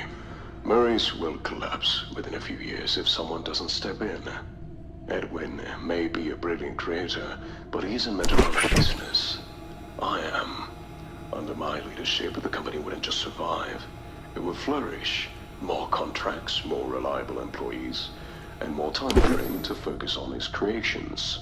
However, if I were to speak to Edwin myself, he'd decline my offer immediately. You know him. He's stubborn. Stubborn just like his old man. He believes he can handle everything, but he's only dragging the company further down. Help me save the factory, Henry. The workers need their jobs. The world needs innovation. But that will only happen if I'm in charge. I don't think that's possible, sir. It's all he has left of his father. I don't believe he'd give it up so easily. Not to mention Fiona. I can handle Fiona. Reaching Edwin is the difficult part. But I have faith in you, Henry. You're more capable than you realize. I've seen your dedication. I've seen your abilities. You're meant for more than what MCM is offering you. Do this for me, and the management position of the franchise location is yours. Sir, Think about it, Henry.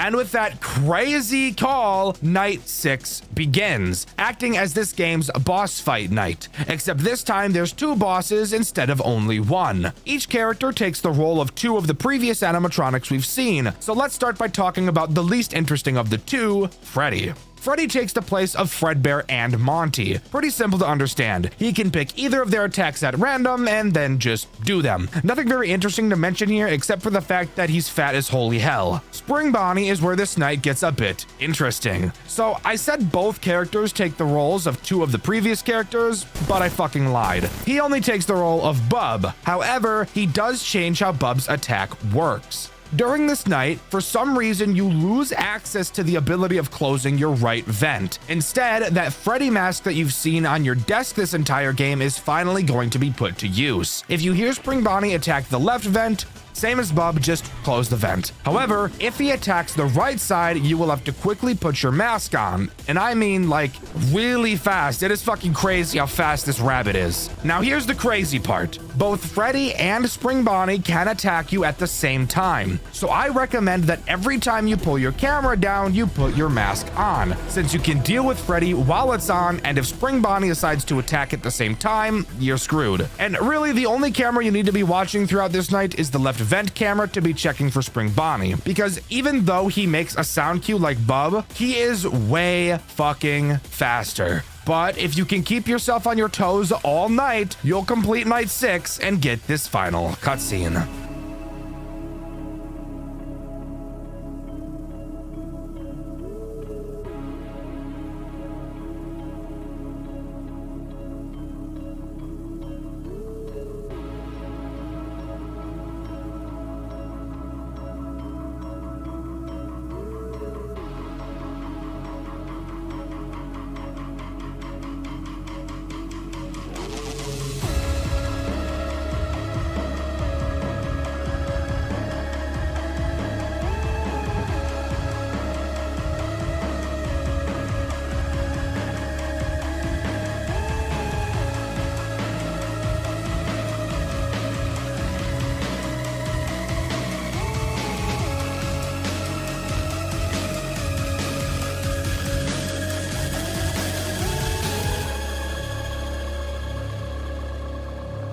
So, the true ending shows the aftermath and how William Afton completely took over the industry, killing Fiona in a fire during Fall Fest and taking over Edwin's company with him mysteriously going missing. At the end of the day, William got what he wanted. But of course, we all know what happens next in the fallout of Henry and Afton, but that's a story for another day. But with that, that is all Five Nights at Freddy's The Flip Side has to offer. And holy shit, did I love it. Overall, I think The Flip Side is an amazing take on the FNAF lore and does an amazing job connecting some of the dots from the main game. The game looks super cool, the animations are incredible, and the gameplay loop is just the right amount of challenging to both not be mind-numbing and not be ass-hair-rippingly difficult. And I would totally recommend it. Oh yeah, and I voice acted in it, so bonus points there. What do you think is the most underrated Five Nights at Freddy's fan game ever made? A series that is so amazing you'd think it'd be talked about everywhere, but when you go to check, it seems like nobody has ever even heard of it. The game we'll be covering today is one of those games for me, and when doing research for this video, especially when talking about the lore, I found it incredibly difficult to piece it together because of how little information there seems to be about it.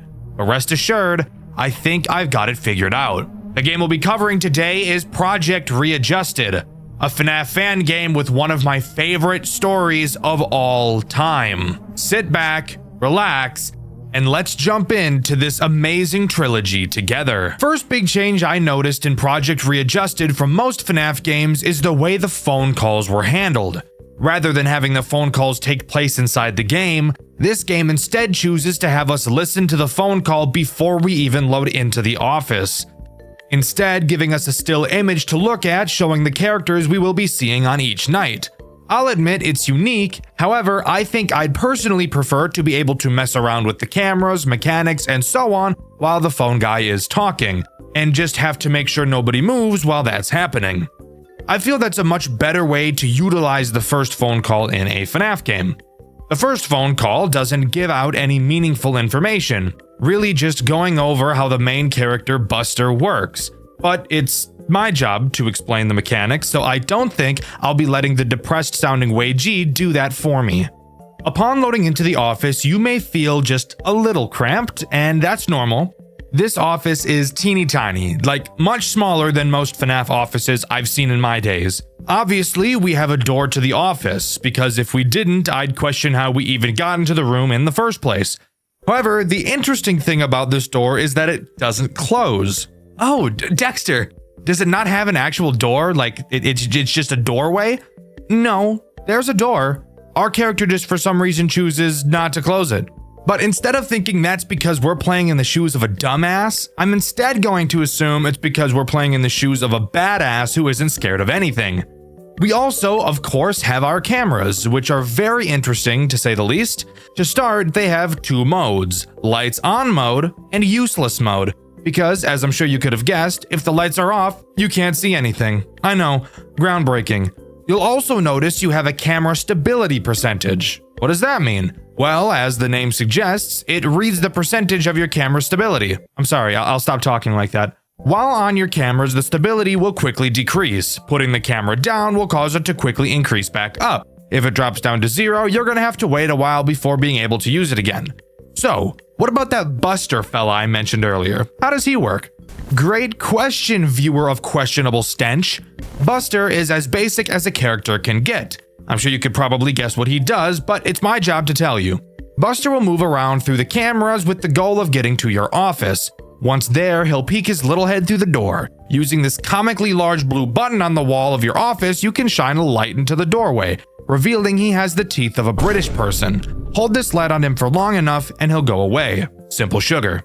After night 1, we get a short cutscene. You guys seem to like the narration I did in my Maggie's video, so instead of just summarizing what happened like I would usually do, I figured, why not narrate this as well?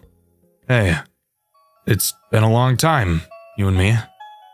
We finally met ends on a good note, for now. I'm only implying that our experience will be better.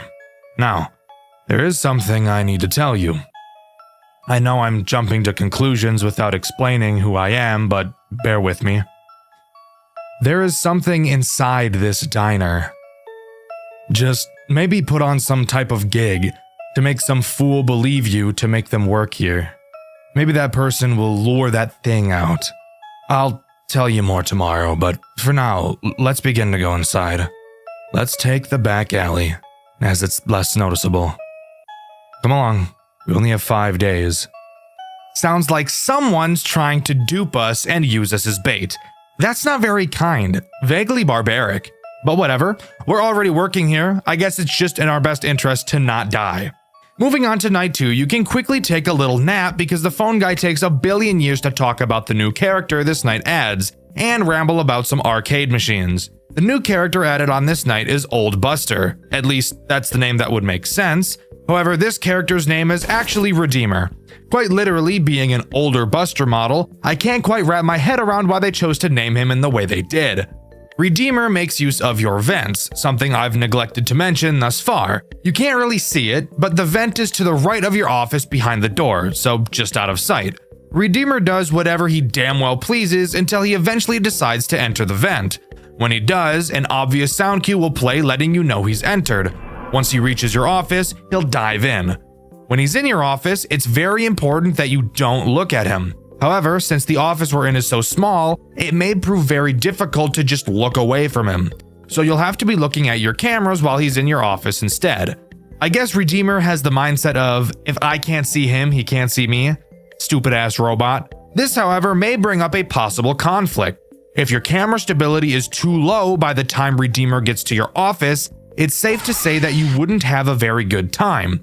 But luckily for us, at this point in the game, checking the cameras is entirely useless. So as of right now, this shouldn't be a problem.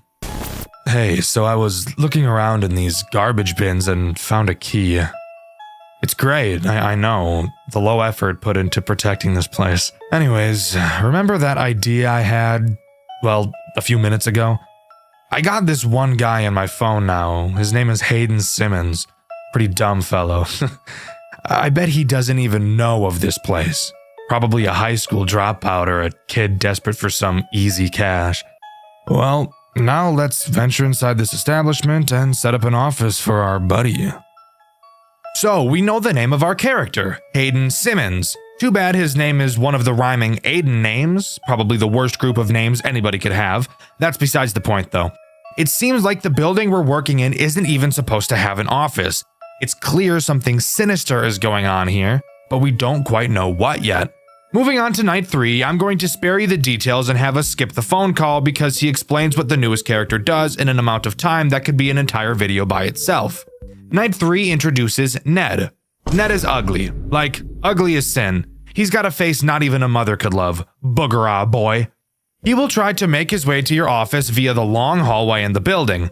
Unlike Buster, he isn't a complete dumbass, so the light trick won't really work on him. What will work on him, however, is the replace machinery button that I've blatantly and purposefully ignored up until this point, because explaining it earlier really wouldn't have made a whole lot of sense, now would it?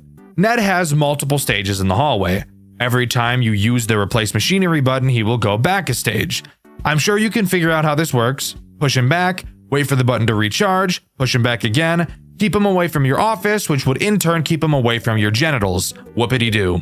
However, this does bring up the issue of us needing to use our cameras now. So in combination with Redeemer, Ned could end up being a big problem down the road.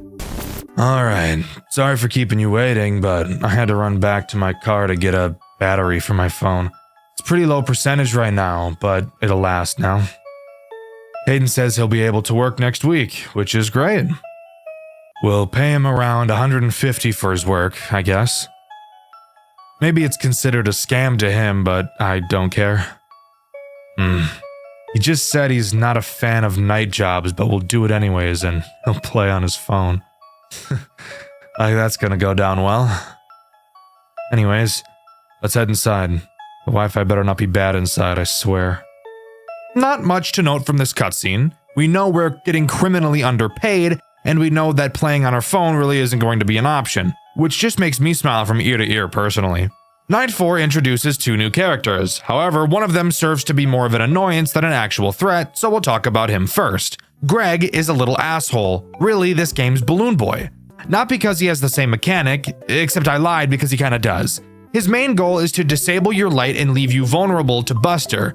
He'll slowly crawl across your office. You will have to click him multiple times to make him go away. If you don't, he'll park his fat ass on the button and prevent you from using your light. You might be asking yourself, Dexter, clicking on him? How does the game justify that making sense? Perfect question. From the way the phone guy describes it, it's just poking him. So I guess this motherfucker's just the Pillsbury Doughboy. Ticklish ass robot. The other That's so fucking stupid. The other character introduced on this night is Glancy, what I feel is this game's most frustrating character. Glancy tries to get into the back storage room and just literally fuck up everything in the entire building. Rip wires, killing your lights and your camera. So obviously something you should want to avoid. The way you do so is very easy. Remember how I mentioned the cameras had 2 states, on and useless? Well, turns out I lied, as the useless mode actually isn't useless. When Glancy gets into this back room, all you have to do is turn the camera lights off and he won't be able to see shit, making him decide to travel into another room by accident. I'd imagine it's an accident since he can't see, but he could have easily just gotten pissed off and left on his own accord. Which, if he can see where the exit is, you'd probably think he could see the wires, but I guess not. We're inside. Now, let's just put some of these cameras around the building and we'll be all set. Oh, never mind. There's a panel lying down on this shelf. Wait. You hear that? Well, anyways, you'll record calls just to convince him, Andrew. Just do a casual voice or whatever. Nice, these'll work. What the? Did I just hear walking? Wait, who are you? Andrew, run. He's looking for me. I'll see you around, friend. Gulp. So we know the name of our phone guy, Andrew. Sounds like whoever is heard in these cutscenes isn't Andrew then. And apparently upon entering the building, something found them. Andrew ran, leaving whoever he was with behind, not knowing what the outcome was. Night 5's phone call actually has something interesting in it, if you could believe that. Andrew tells us that the character introduced on this night has something they want. Finally, a motive for what they're doing. Apparently this new character, Vinard, has a special chip that they really want. Andrew doesn't explain why they want this chip, but I'm sure we're gonna find out. Speaking of Vinard, what does he do? Well, he will try to hack the cameras so that you can't use them, and then wheel his way over to your office to kill you. Not sure why he has to disable the cameras to do that, but he does, I guess. Occasionally, you will see a purple error next to his camera. When you do, all you have to do is go to that camera and turn the light off so he can't see. Because like some people, he can't type without looking at the keyboard. Embarrassing. That's a talent you probably want to learn if you're on a computer all day. But that's really all he does. It really starts to show on this night how difficult this game can be, requiring you to be in the cameras very frequently. The only real chance you'll get to recharge your stability is when Buster is attacking, and I think that was on purpose for the sake of balancing, but maybe I'm being too optimistic. Unlike every other night, Night 5 doesn't have a post-night cutscene, so I can't talk about that. What I can talk about, however, is an Easter egg, and a fun piece of trivia about one of the characters in this game. After completing Night 5, you will unlock Custom Night. Inside, if you set everyone to max and click the Fox plushie in your office, you'll get this jump scare. And if you're interested in something about Vinard, he's actually a character made by Mixlass, the guy that made Tyke & Sons Lumber Co. and Baby's Nightmare Circus, which I've covered on this channel before. Definitely go watch that video after you finish this one. And as a result of using Mixlass's character, Mixlass then used one of Mechless's characters in his game Tyke & Sons Lumber Co. Pretty cool if you ask me. But that is all Project Readjusted has to offer. Overall, I think the game is surprisingly mechanically complex for a first game, something pretty uncommon with fan games that take place in a series like this. But don't let the lack of lore fool you, as Project Readjusted has one of the most interesting stories I've ever seen, and it continues in Project Readjusted 2.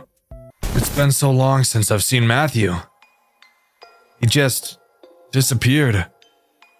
I must find him again. I have so many questions. I could possibly get answers from the new Buster's location. The location is currently being renovated, but they must need some kind of guard. Could be hiding there after all this time. Well, let's see where this takes me in my hunt to find him. Project Readjusted 2 opens with a mission already in mind, finding a man named Matthew. I'm unsure who Matthew could be. My only guess at this time is it's the guy that got left behind by Andrew in the first game, but that is obviously unconfirmed as of now. Our player, Andrew, enters an old Buster's location to look for answers, throwing us right into Night 1.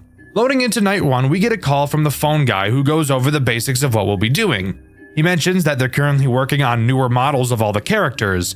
Not a whole lot of interest to point out during this call. However, what is of interest is how scared I was when I first saw the equivalent of 3 fucking music boxes in one camera. But lucky us, we don't have to worry about that right now. Unlike Readjusted 1, this game doesn't have anything to stop you from staring at your cameras for as long as you'd like, which is a breath of fresh air. But that only means that this game is going to be AIDS in a different way, and we'll figure out how soon. Let's talk about the first and only threat Night 1 introduces, Cable Buster, who I'm just going to be calling Buster because I'm lazy. Buster makes use of a new mechanic this game introduces, the Showtime tapes in Camera 1. When Buster gets to either Camera 5 or Camera 7, you will have to look at him. He will be repeating a day of the week. I don't know why he feels the need to say it out loud constantly. Phone guy explained that apparently that's what he's designed to do, walk around the building and inform people when the show is about to start. But why would he say the day of the week if that was the case? I have no idea. Once Buster says what day of the week the show is on, you will have to quickly go to camera 1, set the sound file to the day of the week he stated, and play the audio track. This will cause him to meander back to camera 1 and do a little jiggy. Just kidding, he doesn't dance. I just lied to you. Something isn't right. Papers are coming in about a missing person. A missing person at the old Buster's. It must have been the spy that Matthew took care of. He's on the prowl and I will end it in this place. There's no way I can fail this. His tracks are so hidden yet so predictable. I just need more clues. So, Matthew killed a guy, and not just any guy. He killed a spy. So clearly Matthew is probably a bad and dangerous man. So we should approach with caution. Not knowing anything else, we move on to night 2. Night 2, the phone guy introduces some new mechanics, but fuck him, my voice sounds better. Night 2 introduces Infested Glancer, but before we talk about what he does, we should talk about the second thing our cameras can do. Show some air ducts! Hooray! The air duct menu is very reminiscent of the ones from Ultimate Custom Night. You have a radar that you can use to detect anything moving inside. Spoiler alert, Glancer is inside. You may also notice that there are 3 things you can repair. Are your FNAF 3 senses going off?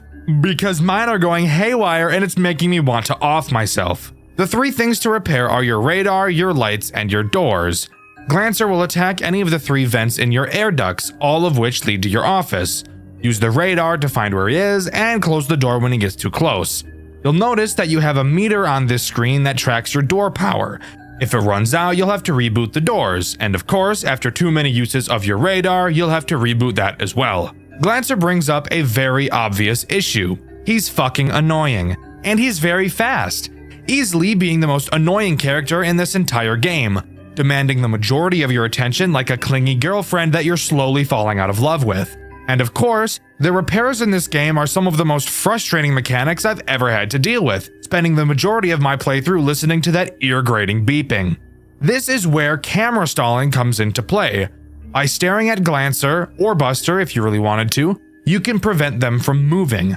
Glancer does not initially start in the air ducts, so I'd usually spend as long as I possibly could staring at him so he didn't slip away, because once he's in those ducts is when he becomes Satan. I can't decide on what to do. This whole situation is terrible. One wrong step and I'm in jail or potentially executed. I'm not falling into that hole of guilt with no way to release it. But damn, corpse inside that Glancer suit has definitely gotta be the spy. What else would Matthew have done to the body? Thrown it out? No way. I got my evidence. Now I just have to find Matthew himself. He can't be stopped now. So apparently there's a body inside of Glancer, the spy that Matthew killed. So yeah, that checks out. It really wouldn't be a FNAF game if people weren't getting stuffed into mascot suits, would it? Night 2 introduces 2 new characters, Magic Suit and Wraith Ned. Let's talk about Ned first since he's less annoying. He's this game's version of a Phantom Chica. Occasionally, he can start to appear on one of your cameras. If you don't look away from him fast enough, he'll jump scare you and cause you to need to repair everything. Your radar, your lights, your doors, your dick. Not super annoying, just get some reflexes and you'll be fine. Magic Suit, on the other hand, is very annoying. This is the guy who thought it'd be really funny to have 3 fucking music boxes at the same time. His 3 plugs will slowly decrease in power. You'll have to keep them charged up if you don't want Magic Suit to Magic Mike you. Fuck. You'll have to keep Fuck. You'll have to keep him charged up if you don't want Magic Suit to Magic Mike you. But in all honesty, these 2 new characters aren't even an issue. This entire game's main problem is Glancer. God, I hate him so much I could just stick a fork in my ass. That doesn't even make any sense, but irrational anger causes irrational responses sometimes. I don't know what to tell you. What the hell was that purple thing? Is the air in this place toxic? What the hell? Can't keep working here. I must escape before I lose my mind. I don't know what I'm going to do. I have a feeling finding Matthew won't be easy. Speaking of which, I found a tape from the old location. That Glancer suit had made itself in the backstage. How? It must have found the pieces from when the original Glancer and Glossy characters were split up and put together. I don't know how sewing those two together made any sense, but I guess it was good for Halloween. Scratch that. Anyways, Matthew forced that spy corpse down inside the Glancer suit while it was trying to escape. What is wrong with these chips? I feel like someone is controlling them. No way this is artificially programmed in the animatronics. It's too mobile. Now there's more than one thing I need to find out. Great. So it sounds to me that Glancer put himself together and tried to escape the building, but while doing so, Matthew stuffed a corpse of the spy inside of him. What the hell is going on? I have no idea, but hopefully some more context will come along soon. The only character introduced on Night 4 is Wraith Finn, being in my opinion the second biggest threat in this game. Finn will quietly appear in your office. Up until this point, you haven't had any reason to ever lower your camera. Well, Finn is now your reason. When he appears in your office, you will have to hold your mouse over the top half of his body until he fades away. If you don't, say hello to a fuck ton of repairs and a quick death. Something I find really weird about this mechanic is how it's explained in the game. The phone guy literally tells us to put our cursor over it. She said she stared at what she saw, putting your cursor right on its upper half. That's kind of specific, but whatever. Just her, I guess. Anyway, good night. I've never really seen a FNAF game be meta like this before, but I guess how else are you supposed to explain the mechanic?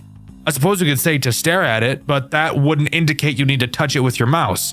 Overall, a very goofy introduction, and a character that I forgot about so much, I think I died to him more than any other character throughout this entire franchise. Okay, I have many questions. How did that design get into this place, and how did it just fade out of existence? It was called Finn. We never got around to finishing it. It was like Buster's pal. The head was never done, but he had his other pieces done. Although I noticed this Finn had his hands gone. This place is so damn weird. This place is so damn weird. Alright, so really nothing interesting said there at all. Finn was supposed to be Buster's friend. Buster's a fucking robot. He has no friends. Moving on to Night 5, as it should be much more interesting and hopefully have a more interesting post-night cutscene. Night 5 introduces the last threat this game has to offer, Wraith Vinard. A character that isn't too terrible to deal with, but will really just act to take more of your needed time away from Glancy, which is obviously not something we want. Vinard only ever appears on camera 8. Occasionally, when checking that camera, you will see Vinard's silhouette with no eyes. You will have to stare at him until his eyes appear. Once they appear, you will then have to quickly look away as if you aren't the fucking reason his eyes appeared in the first place.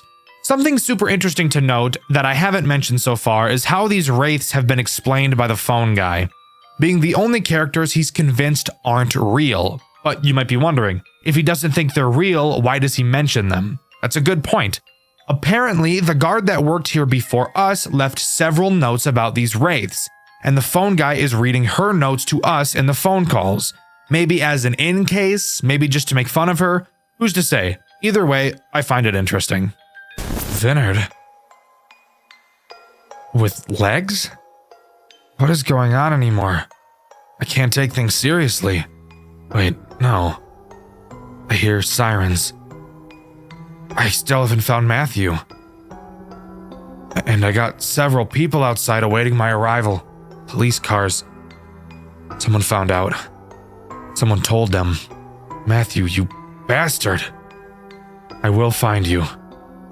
You won't get away with this. I can't believe this is how my story ends. It's not right. I can't. Matthew was never found by any officials or Andrew. Andrew attempted to bring the situation to court, but not enough evidence was collected. Andrew was deemed guilty for the corpse inside Buster's Diner World and was sentenced to death row, his execution following a month after being assigned.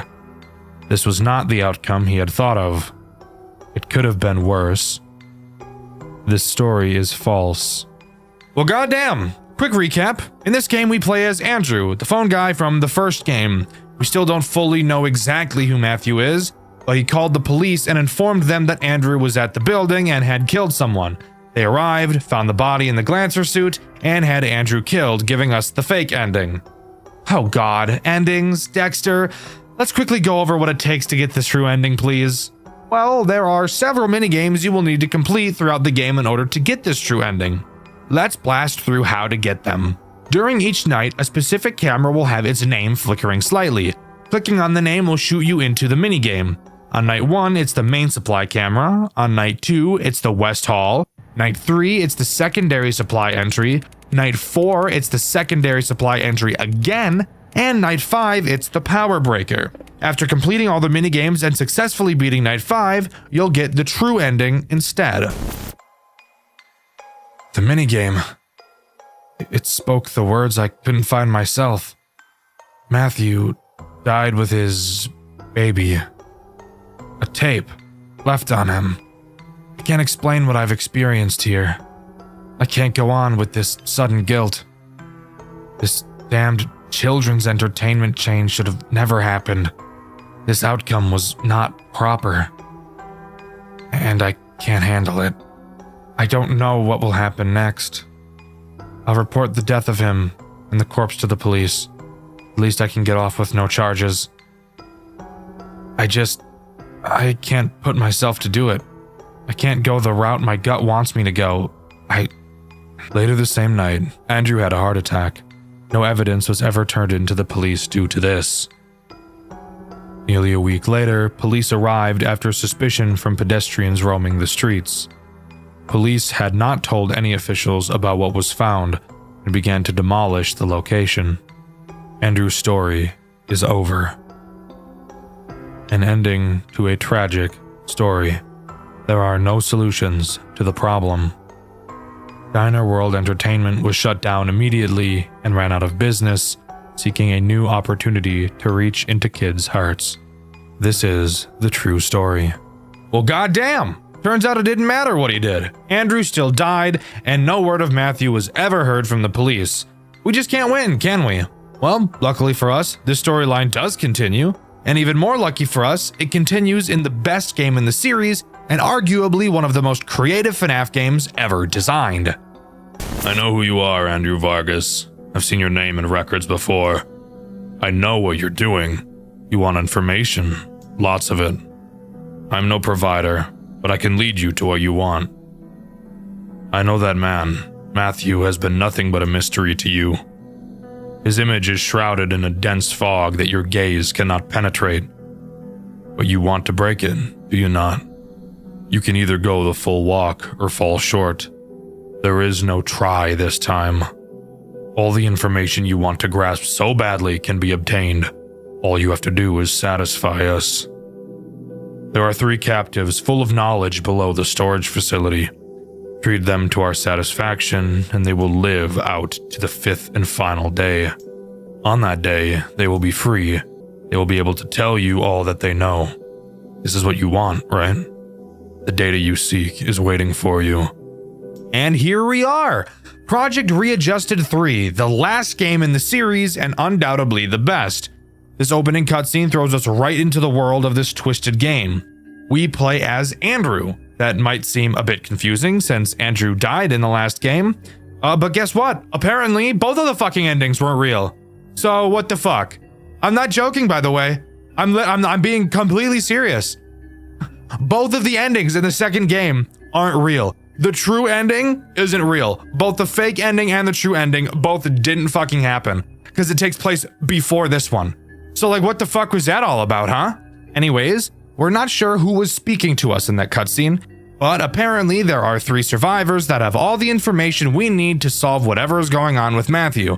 And with that, we're tossed into night 1. This game does progress based on objectives instead of time. But rather than a game like Pizzeria Simulator where the tasks you have to complete are mind-numbing, the task in this game actually requires a small bit of brain power, and is truly one of the most creative takes on a FNAF game I've ever seen. We're tasked with protecting these 3 captives. In the cameras, you'll be able to see 3 rooms. Each of these rooms holds one of the captives. You can keep track of their stats at the bottom of the monitor, see how much hunger, thirst, and satisfaction they're all at. Note how much supply you have. Your goal throughout this night is to send these captives shipments of food and water. Then, once they're all satisfied, the night can end. When you open the gate, food and water will slowly be dispensed. You can control which room these packages will go to. The longer you take to send a captive something, the lower their satisfaction will go. At the top of the screen, you'll see a minimum grade you need to complete the night, and which grade you're currently at, meaning you don't have to fill each room up to its entirety to complete the night. However, I'm a fucking badass and chose to get the best grade possible on each night. In order to refill your supplies, you will have to complete a task. A set of numbers will appear in a random order and you will have to click them in that order. When you finish, your supply will be slightly filled. Side note, if you ever see this sliding minigame instead of the number one, that's because in that specific moment, I'm using footage from Indie Fuel, and in his playthrough, he was playing an earlier version of the game that used a different minigame. And that's all that happens on night 1. I could talk about the cameras for sure, but I think that'll become much more important in night 2, which actually brings on the first and main threat this game has to offer. But before we can get to that, in true final game lore dump fashion, after each night we get a post-night minigame to have fun with. In this minigame, we just kind of walk around. We check the stage in the main room and notice that there's supposed to be 2 animatronics on stage, the other being Finn. You may remember him from the second game.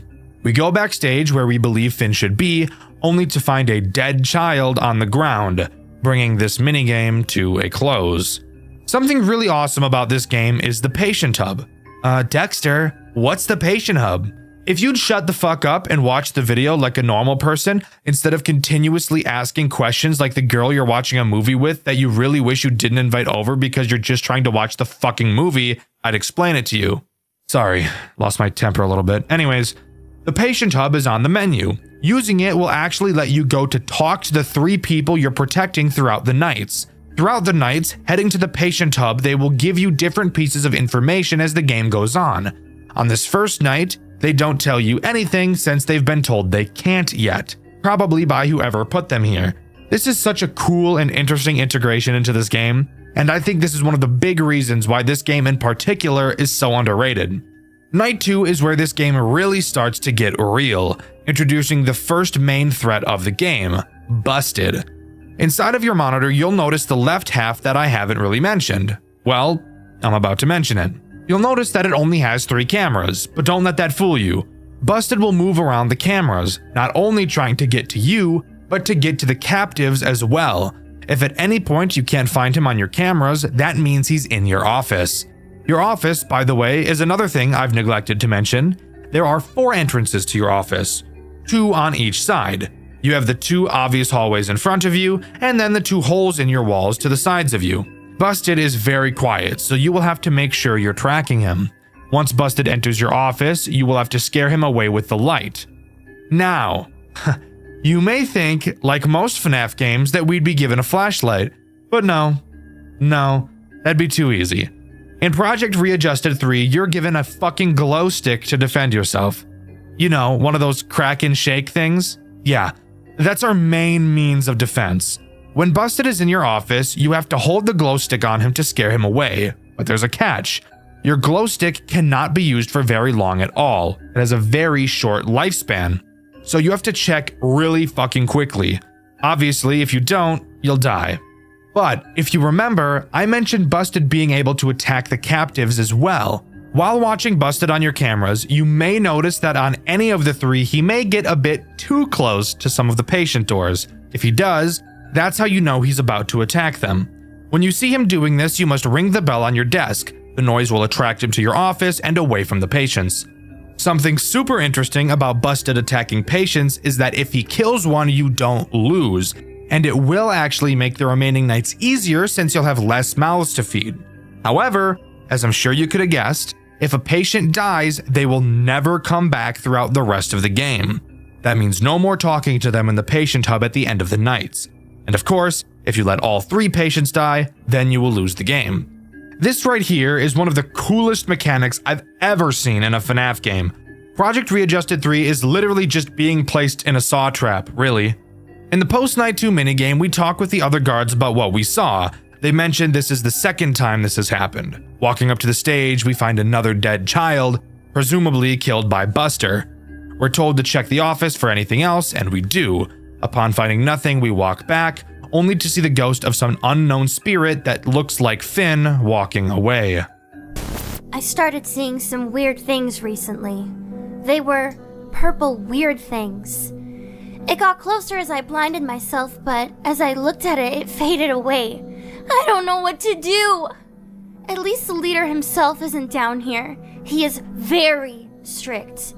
He would be looking at me, making sure I was staying put and acting appropriately. He threatened to stop liquids from coming into my room if I didn't listen. He really wants us to go his way, so just send us supplies like he wants, at least when he is nearby. As long as he doesn't notice you aren't doing what he wants, he should be fine. This place is a crazed house, and it's all your fault. I can't believe this. You better get out of here in the end. With me alive! I've started hearing screams. It sounded like it came from a room adjacent to mine. Maybe I'm hallucinating. After all, we are under that old building. You know it had the fume problem, right? Surely you do. You used to work there.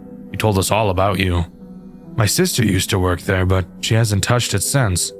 I think I've figured out why now. Just don't forget about your main threat, but don't let yourself get too paranoid about it. You got this. On night 3, we get introduced to the last threat this game has to offer, the purple hallucinations, explained by the fact that there are strange fumes coming from the facility above. These hallucinations act as a nuisance, but a nuisance you're going to want to maintain. They can appear in any of your cameras or in your office, and they're very quiet. If they're on your cameras, you have to stare at them, and if they're in your office, you have to flash your glow stick at them. They will never kill you themselves, but they will scare the patients if you don't get rid of them. And if the patients get scared, they'll scream, and busted will kill them. Not at all a difficult threat, but an annoying one nonetheless.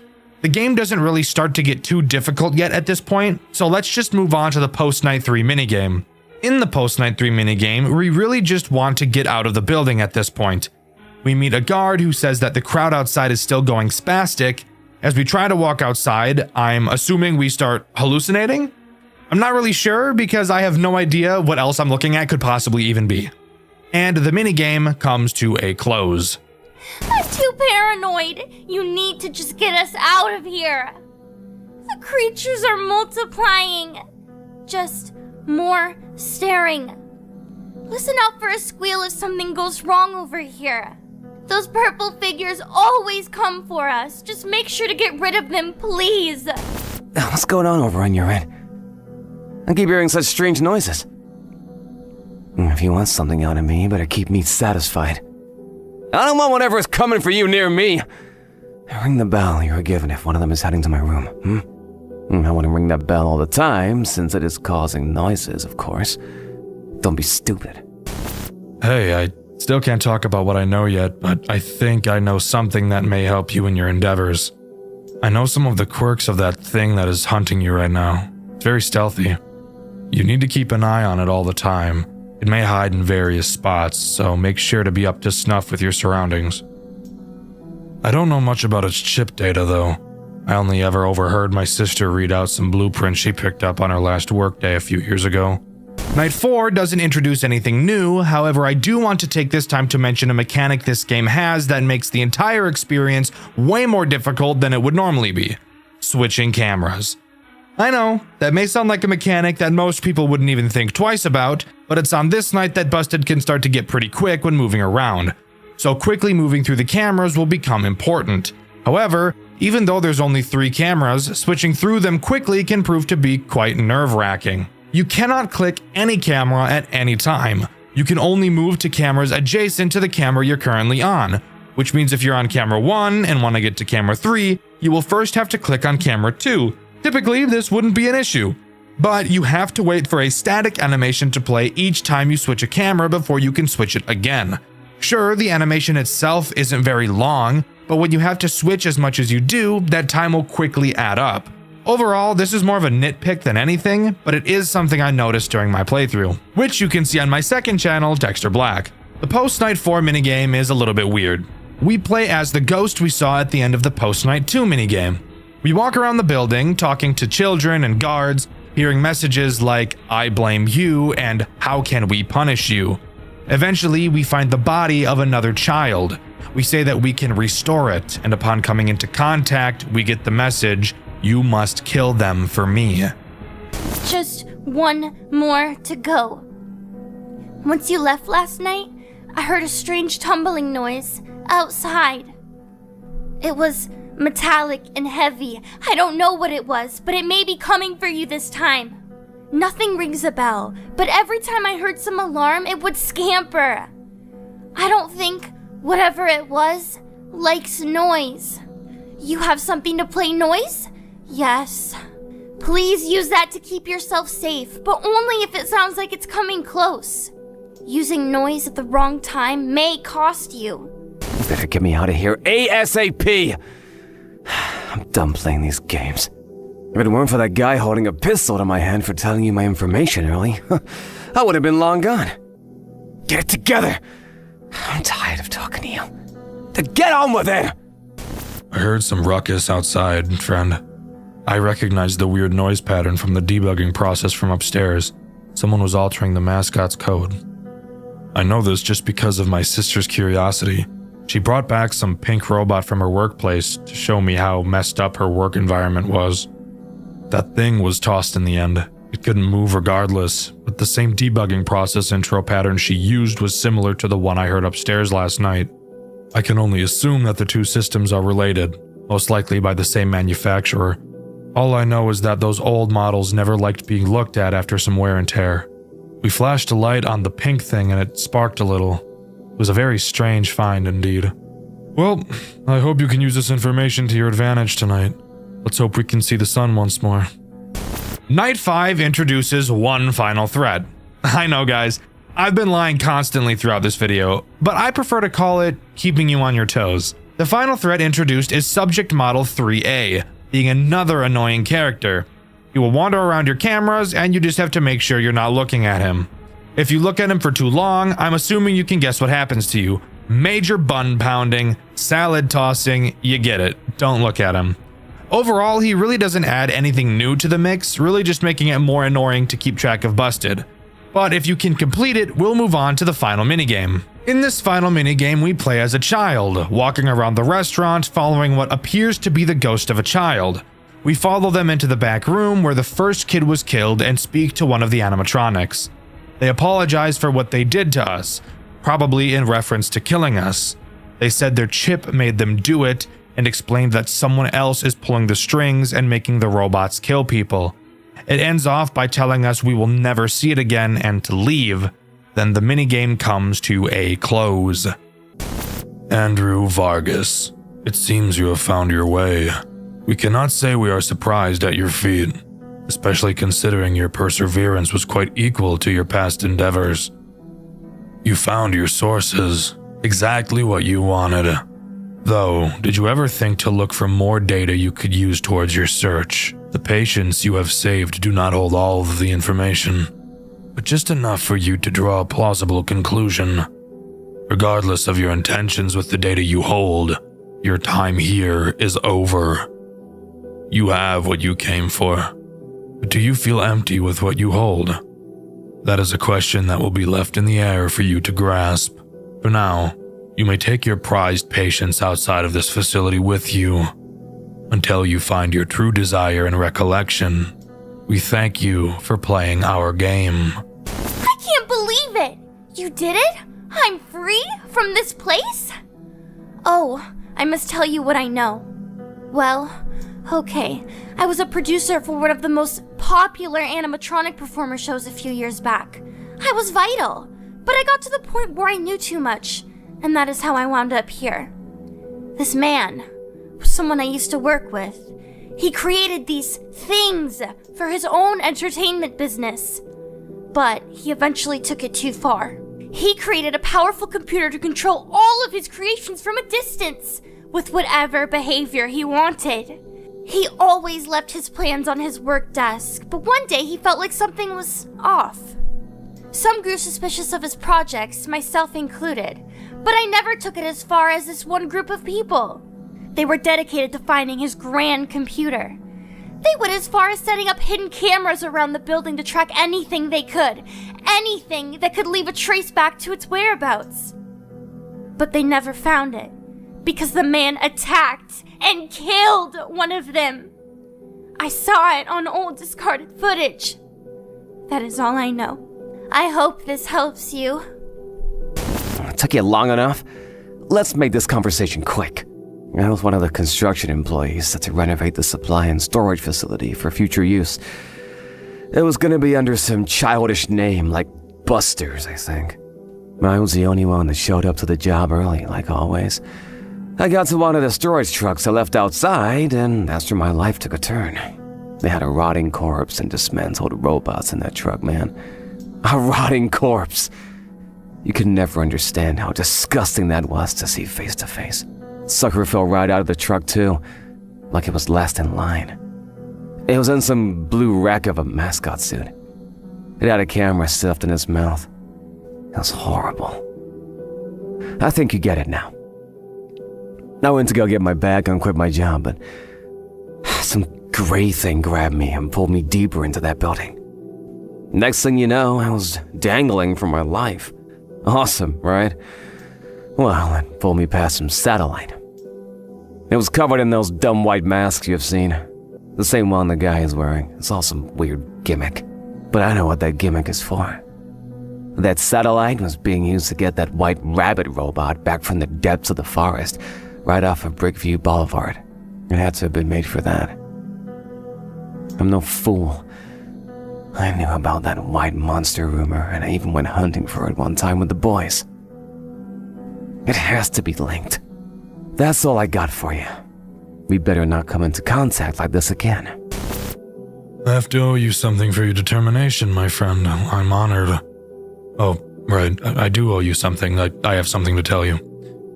Before this, I was an aspiring mechanical engineer. Machines have always enticed me, so I had been studying it for months prior to this incident. As you know, my sister had worked at that old supply and storage facility years ago. She was my main inspiration for this interest of mine. That night, when she came home with that pink robot, changed everything for me. We dug into the hardware of the robot ourselves. Our father had some spare tools in the garage, so we didn't have to rip into it to damage the thing even worse. We found a lot of weird oddities. One of the most obvious ones was its back. It had the tips of endoskeleton fingers buried in the suit piece, like it was torn apart by one of its own. Another one was its eye. We found a serial number printed in a fine black font face in the back of the eyelids, but it only routed to a 404 page on our home computer. Lastly, it had a code written on the inside of each of the suit parts. It read Model Pound 3C. I don't know the significance of the C. Maybe it was part of a trio, unless there are models with parts 3D or more. We extracted the chip from the robot, though. It was in a very rough condition, but it was somewhat intact. It even had a USB slot in it, which was extremely new at the time. We plugged the cord into our home computer, but it pulled up a ton of strange prompts. We clicked through all of them and found a folder with many text files inside of it. A lot of it was just a garbled mess, but some had what seemed to be addresses. They were impossible for us to decipher fully. Was this animatronic generation holding locations? That's the strange part.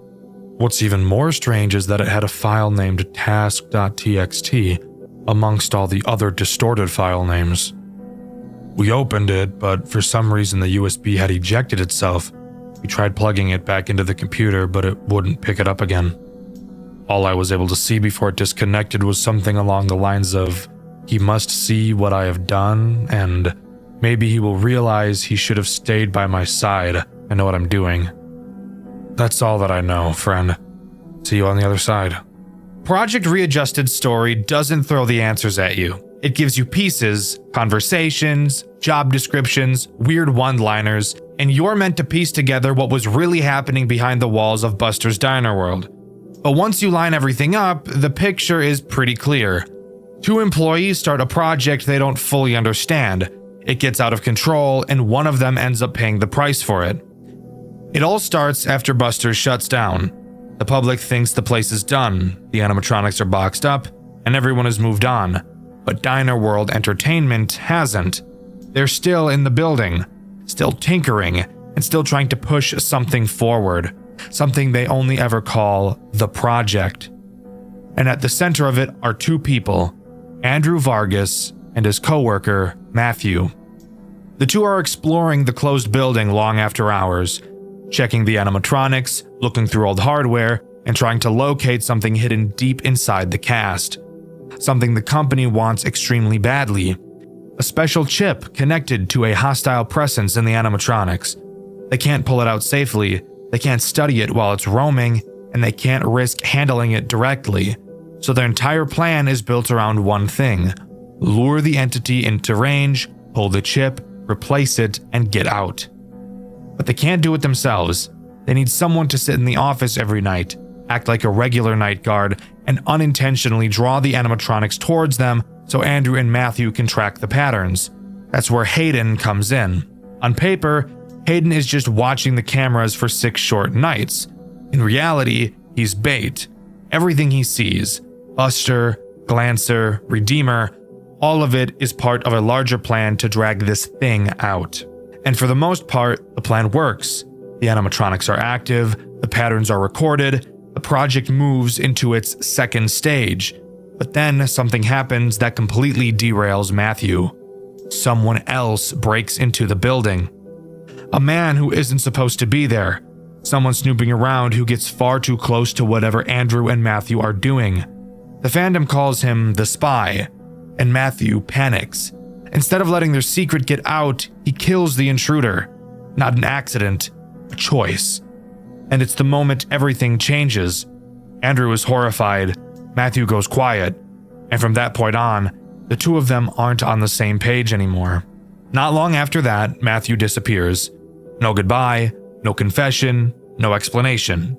He's just gone. And Andrew is left with two things: a project he no longer trusts, and a friend who might have destroyed himself trying to finish it. When Project Readjusted 2 begins, we're not playing as Hayden anymore.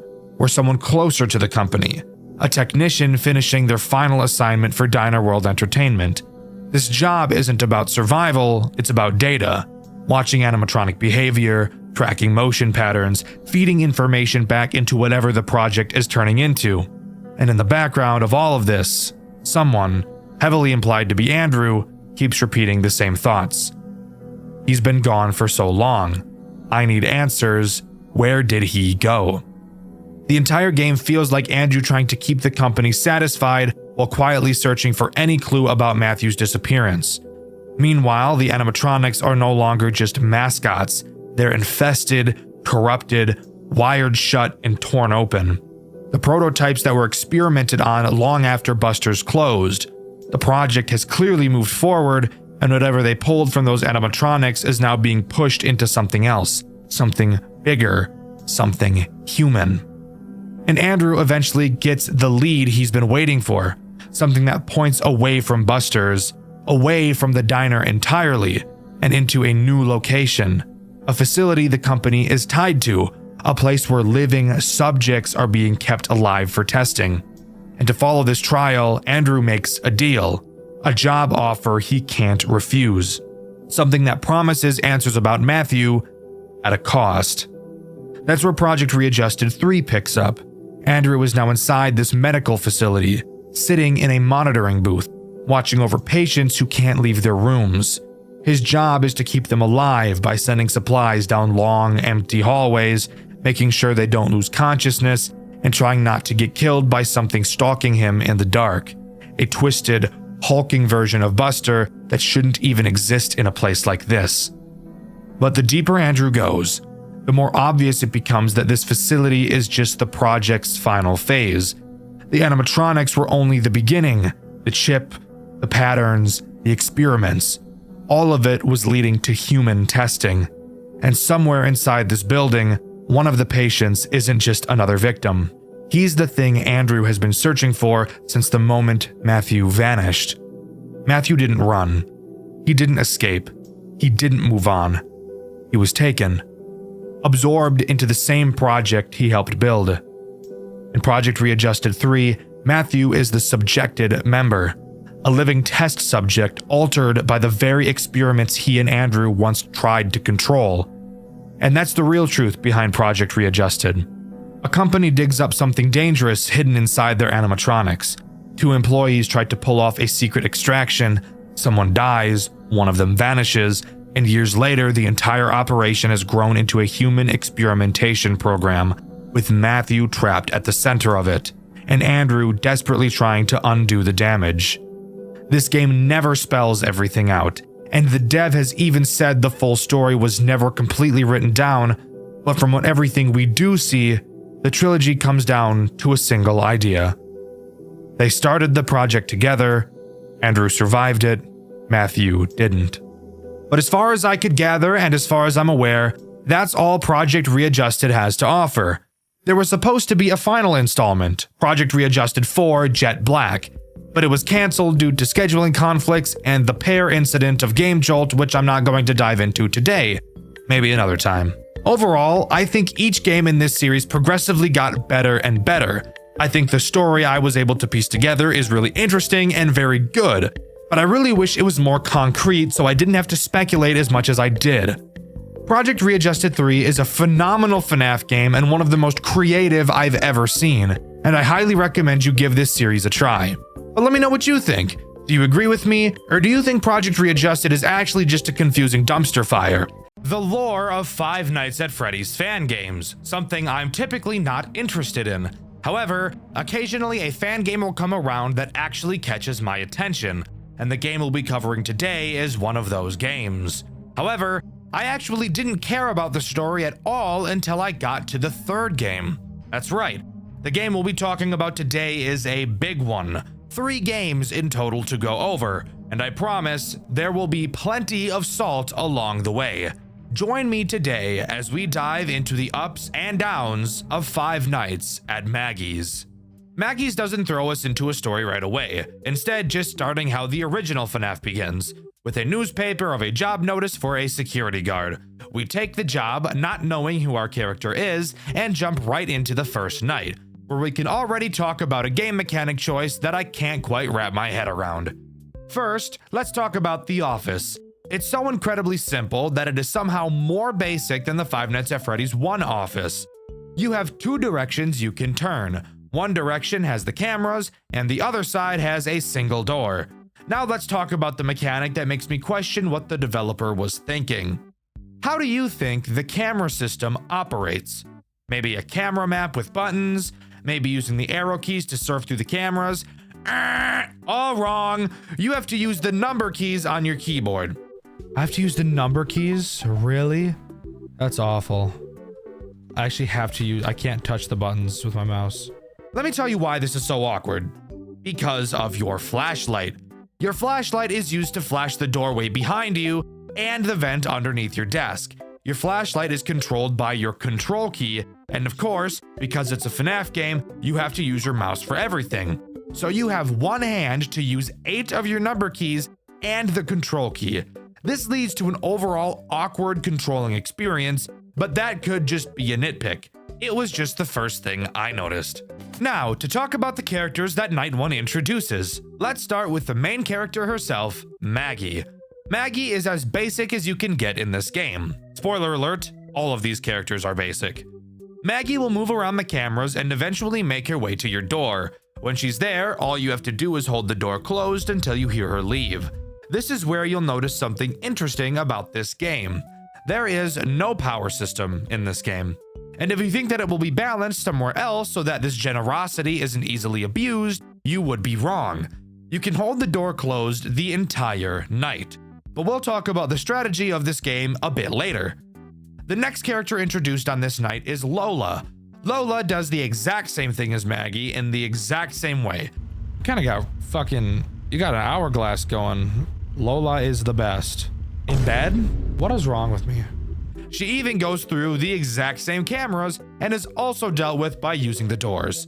Something you'll notice about later nights is that Maggie or Lola is pretty much consistently in your hallway at all times, leading to you needing to hold the door closed pretty much the entire night, forcing you to look at this stupid fucking John McAdam in the fucking eyes. The final character introduced on night 1 is Chanchy, the fat-ass pig, aka your mom. Chanchy has a random chance to appear on any camera whenever you switch to one, acting exactly as Phantom Chica. If you look at him for too long, he will fuck your shit up like my buddy fucks up grilled cheese sandwiches. And let me tell you, that guy eats the shit out of grilled cheese sandwiches. However, once we talk about the ultimate strategy a bit later, you'll quickly learn how Chanchy will pretty much never be a problem. Overall, if you know how to use your noggin a little bit, you may notice that all 3 of these characters can be dealt with by just holding the door closed the entire night and never doing anything. Hold your left click down, take a nap for 6 minutes, and then we'll start talking about night 2. Night 2 introduces the final 2 characters this game has to offer. That's right, guys. It's about to get crazy. Not really, but let's talk about these 2 new assholes. Let's begin with Hank. Hank will try to enter the vent underneath your desk. Once he's there, he'll make a sound cue. Simply look under your desk and flash him with your light and he'll go away. However, there is a chance he will stay in the vent instead of going back to the stage, except the side effect is he will still make a sound cue when you have to flash him again, so this really isn't as scary as it sounds. Flower is the other character added on this night. And guys, come in real close for me. Would you believe me if I told you Flower was exactly the same as Hank? Well, guess what? She is. Quite literally the exact same mechanic. So nothing too much you'll have to worry about. There you go. That's every character in the game. Just kidding. I actually lied to you. There is one final character we have to talk about, except here's the thing. I don't know its name. I think it's Guppy, but that could be entirely wrong. Guppy appears on the cameras in camera 3. Guppy acts as this game's Foxy. You will have to watch him on the cameras to prevent him from moving. If he gets up and leaves, guess what? Dead. Ass souffle. However, since every main night after this one doesn't add anything new, it's time we talk about this game's disgustingly broken strategy. So, stay focused because it's super complicated. Basically, once the night starts, instantly turn to camera 3 to stall Guppy. Then turn around and hold the door closed, even if nobody is there. If at any point you hear a vent noise, quickly turn around and flash the vent, then turn back around and hold the door closed again. There you go. You've just beat the game. This strategy successfully stalls Guppy, ignores Chanchy since you're never switching cameras, keeping the doors closed long enough that nobody will ever get in, and will handle the vent animatronics more than adequately. Nights 2, 3, 4, and 5 can all be handled using this strategy. This is by far this game's biggest downside. It is so easy that it's boring. The majority of this game is spent staring at this stupid fucker's face. I hate this guy's fucking smile. Look at this piece of shit. Ugly ass, fuck ass boy. John McAdams. More like John McFat-ums. Am I right or am I right? Yeah, I'm right, I know. You guys can laugh. No, you can laugh, it's okay. It's okay, I know I'm funny, it's okay. Now, you might have noticed I mentioned that strategy only works up to night 5, and that's because I lied again. There's another character we have to talk about that's integrated on night 6. I don't know his actual name, and fuck you, I'm just gonna call him Porky since that's what I called him in my playthrough, which you can see over on my second channel, Dexter Black. Porky Pig acts as this game's final boss character. Night 6 is impossible. Kind of. Porky Pig can attack both your door and your vent. He also moves at the speed of fucking sound. He will go from your door to your vent in the span of 2 seconds. Now, here's where it gets impossible, and the funny story that goes along with this. So, here's the hilarious extra mechanic with Porky. He can actually be at your door and in your vent at the exact same time. If he's at your door and you close it, you will hear him in your vent. Not there's a chance. No, you will hear him attack your vent. So you might think you should flash him in the vent. So you go to turn around. But the moment you let go of your door, you get fucked. What the fuck, dude? What the fuck is that? I hear the vent noise. I did not hear noise hearing him enter the hall. He's in the hall. If I open the fucking door, it doesn't matter where he is in the hall, he just fucking kills me. Since once again, he will be in both places at the same time.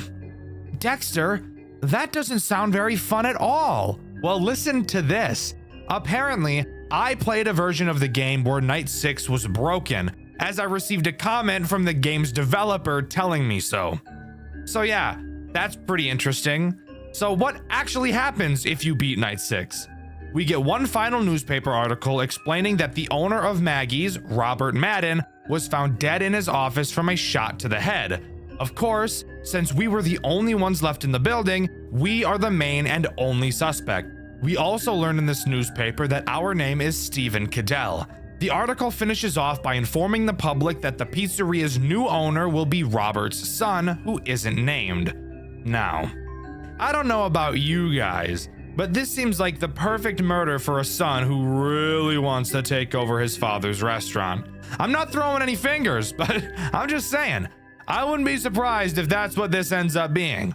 Now, you may think I got through this game really quickly, and that's because I did. Five Nights at Maggie's 1 is an incredibly easy and boring game. However, it does pave the way for the super interesting story that the rest of the series tells. So, if you can get over that, then we can talk about Five Nights at Maggie's 2. And I promise, these games are only going to get more and more interesting. Let's dive down the rabbit hole. Five Nights at Maggie's 2 is significantly more interesting than the first game in terms of actual gameplay. To start, there are more than two things to look at. This time, on your desk, you have your cameras and a vent. To your left, you have a big hallway, and to your right, you have Guppy sitting dead as fuck in the corner. Want to hear something really great? The cameras in this game also have vent cams. Isn't that just awesome?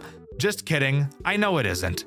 In terms of new characters, there really aren't any, just the returning characters from the first game, except this time, they're all withered. Night 1 introduces 3 threats. Let's start with the most basic of the bunch, that being Maggie herself. Maggie will wander around the cameras in an attempt to get to you through the hallway on your left. Once she enters your hallway, she will make a sound cue letting you know that she is there. When she is, you will have to turn to the hallway, pull up your shock button, and shock the hallway to make her piss off. Except you want to hear something really funny? Maggie has the chance to not leave the hallway when you flash her. Why? Because fuck you, I guess. I really dislike blatant RNG mechanics like this in games. It's the same reason why I hate Five Nights at Freddy's 3 and its bullshit 1 in 7 dick that it pulls. So maybe you don't want to have to deal with the chance of that RNG AIDS. Can you stop Maggie from reaching your hallway? Well, yes, actually you can. Inside of the cameras, you will find a play sound button, which, as the name suggests, will emit a sound on whichever camera you use it on. Maggie does not like this sound, so if you use it on the camera she's on, she will move backwards. Except I actually just lied to you. Remember how I said this was a way to avoid the stupid fucking RNG that Maggie pulls at the door? Well, guess what, fucker? That's right, she pulls the same RNG bullshit in the cameras too, except somehow it's even worse. Maggie has a chance to move forward a camera instead of backwards a camera when the sound button is used, actually making her progress to your hallway even faster. Isn't that just what you want? Hey, I just fucking sounded you, asshole. Don't act like I wasn't on top of that shit. So the way to deal with Maggie comes down to just completely ignoring her in the cameras and letting her attack your hallway, since you're going to have to deal with the RNG regardless. You might as well just put your focus somewhere else and only focus on her when you hear her in the hall. The second character Night 1 introduces is Chanchy. Wanna guess what he does? If you said the exact same thing as Maggie, you'd be absolutely right. And the best part? He also has the chance to be a complete dickhead and ignore everything all the time. Wanna shock him out of your hall? Well, maybe he's feeling like keeping his fat ass right there. Wanna prevent him from parking his fat ass right there with the sound button? Well, maybe he's feeling like getting to your hallway even faster. Fuck it.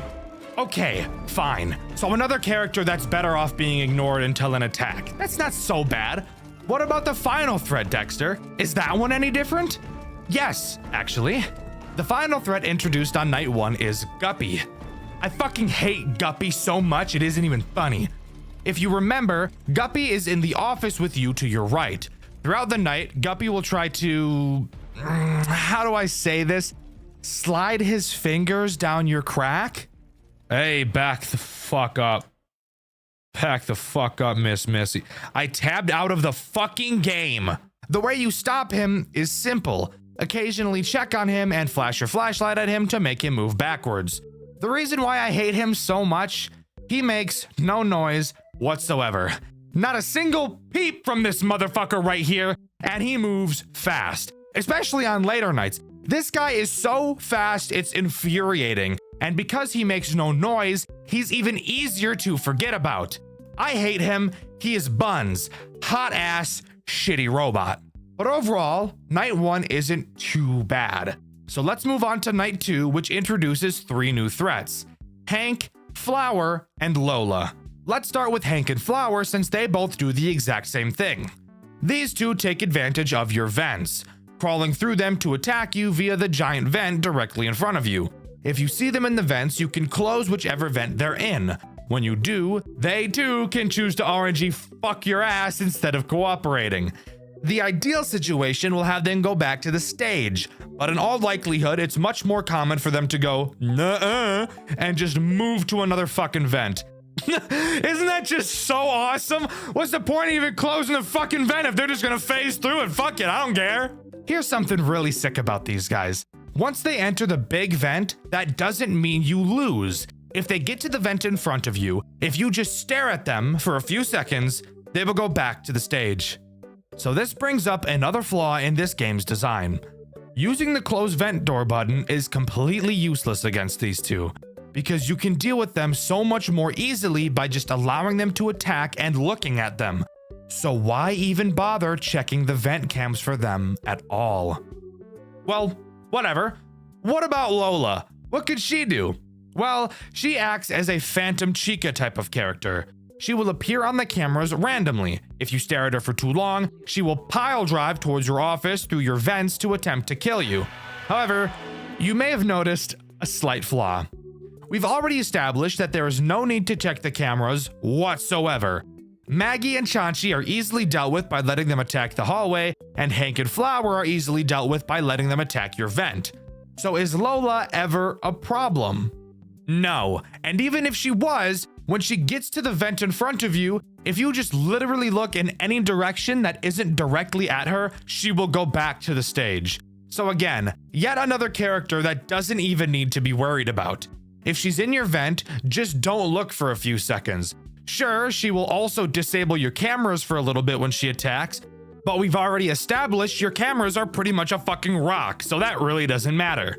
Something interesting about Maggie's games is that they don't have any post-night bullshit nobody cares about, so we can just get right into night 2 where we can talk about the first legitimate threat of a character, Porky Pig. Remember him? Yeah? The guy that made my version of Maggie's One Impossible? Which, by the way, I found out in this game, his name is actually Surdy. Needless to say, I already had some pretty bad blood with this guy. But how bad could he really be, right? Very. Let me just tell you, he can be very bad. Surdy can take the approach of every character we've seen so far except Guppy. He can attack both your hallways and your vents. Fuck the hallway attack, it's dealt with in the same way as Maggie and Chansey, and yes, also has the same bullshit RNG, so does his camera movements. What we really want to talk about is Surdy in the vents, because that's where he becomes a bitch. When Surdy is in the vents, you need to be in full-blown panic mode. Oh god. Oh god, oh god, oh god. Even the game knows how much of a problem Surdy in your vent is, because it literally gives you a fucking warning on your cameras letting you know exactly which camera he's in. Obviously, if there's not a brain in your head, you have to close the vent until he goes away. And now's the time I should mention how these vent doors actually work, and why they make me want to shove a pencil down my urethra and snap it in half. Since there is no power in this game, there obviously has to be some nerf to these doors, but the nerf chosen just makes me piss blood. But that also might be from the pencil, I'm not sure. If at any point you pull down the cameras, the door will open. I don't think there's anything wrong with that. What really makes me want to die is that the door will open even if you switch cameras. So when a door is closed, you're locked in looking at it until whatever is inside leaves. And let me tell you about that. These Fat motherfuckers don't move a goddamn inch! Literally, these fuckers will sit there in those vents with the doors closed for what feels like a fucking eternity. And on later nights when Guppy turns into a fucking track star, it makes it really easy to clench your legs so hard that your testicles shatter into 32 small ass pieces. Fuck me in my ass. I was literally turning to you. Literally was turning to you. I got stuck. I was fucked, dude. I was fucking everything had to be fixed. The sound had to be fixed. The fucking vents had to be fixed. My dick had to be fixed. Fixed as fuck. Because you can't just stare at him in the vent to make him piss off like you can with the other vent characters, if he gets to you, your onion rings. Completely Jover. But surely this game can't get any more bullshit, right? Surdy was the last character introduced from the first game, and Dexter already said that there wasn't any new characters, and Dexter wouldn't lie to me. He's a YouTuber, and a YouTuber has never lied before, right? Hate to break it to you, Buster. I lied. Night 4 introduces Jerry, the blue fucker. Who the fuck is Jerry? Well, let me tell you about Jerry. Have you ever thought to yourself, golly gee, one Surdy is already a headache to deal with. If only I could add another one. Well, if so, then you're in luck. Did you like one fucking Surdy in your ass? Why not two? Because that's exactly what Jerry is. Surdy 2.0. Except there's one key detail that doesn't really matter, but does just show Jerry was supposed to be the most AIDS character of all time. He's not even affected by the sound button, period. So there was quite literally no way to stop him. And he is fast, like really fucking fast. If he gets to your hallway and decides to bullshit RNG you, guess what, fucker? Game over, because by the time your shock recharges, you'll be dead. But in all honesty, that's not even the worst part. The worst part is without a doubt the fucking Tyson gay guppy over there in the corner. You piece of fucking shit! This motherfucker is so goddamn cocksucking fast it hardly seems fair. Everyone in Night 5 is so fucking fast they will be sharding in your eyes from the moment you start the night. But the only place they aren't fast? The fucking vents that you can't look away from lest the doors open wide, allowing for any cold metallic robot to penetrate me in the ass and rupture my colon. Fuck! Fuck! Not to mention that Night 5 is so fucking loud, you won't be able to focus on the sound cues whatsoever. I gave up on Night 5. I don't care. This night was bullshit. This game was bullshit. Butt plug. Heart attack inducing fuck. So no, I didn't beat it. I'm not going to beat it. I'll beat my dick, but let's pretend like I did beat it. What happens then? Well, you get given Night 6, which is even fucking harder. Just a full-blown ass pounding with you as the main victim. I'm glad I didn't make it this far. I'm glad I chose to piss off when I did, because the rate at which all of my teeth would have been plucked out of my skull would have been astronomical had I forced myself through this AIDS. What about beating Night 6? Has anything amazing happened? No, not really. And that's the most upsetting part. We get a final newspaper clipping explaining that the building we were in burned down for an unknown reason. The only suspect is, of course, once again us, since we were the only ones in the building at the time. We also learn that everything was salvaged in the fire and will be used for a new attraction later down the line. So that would lead you to think, how shitty was that fire that everything was salvaged? Must have been a pretty piss poor fire. Perchance a fire started by a person? Very interesting thought, dear viewer. Let's keep our theory heads turning and move on to the next game. But wait, Dexter, what about that text that says fake ending in the corner? Well, to be honest with you, I have no idea why that's there. I've been unable to find any evidence of another ending existing in this game, and my only thought is that the third game is meant to serve as the actual true ending. Not only to the story, but to my suffering, because I actually really liked the third game, and I think you will too. So please, let's stop talking about this fucking slop and move on to something a lot more appealing in Five Nights at Maggie's 3. Five Nights at Maggie's 3 is nothing short of a masterpiece, truly a stark contrast from the two games we've touched on so far.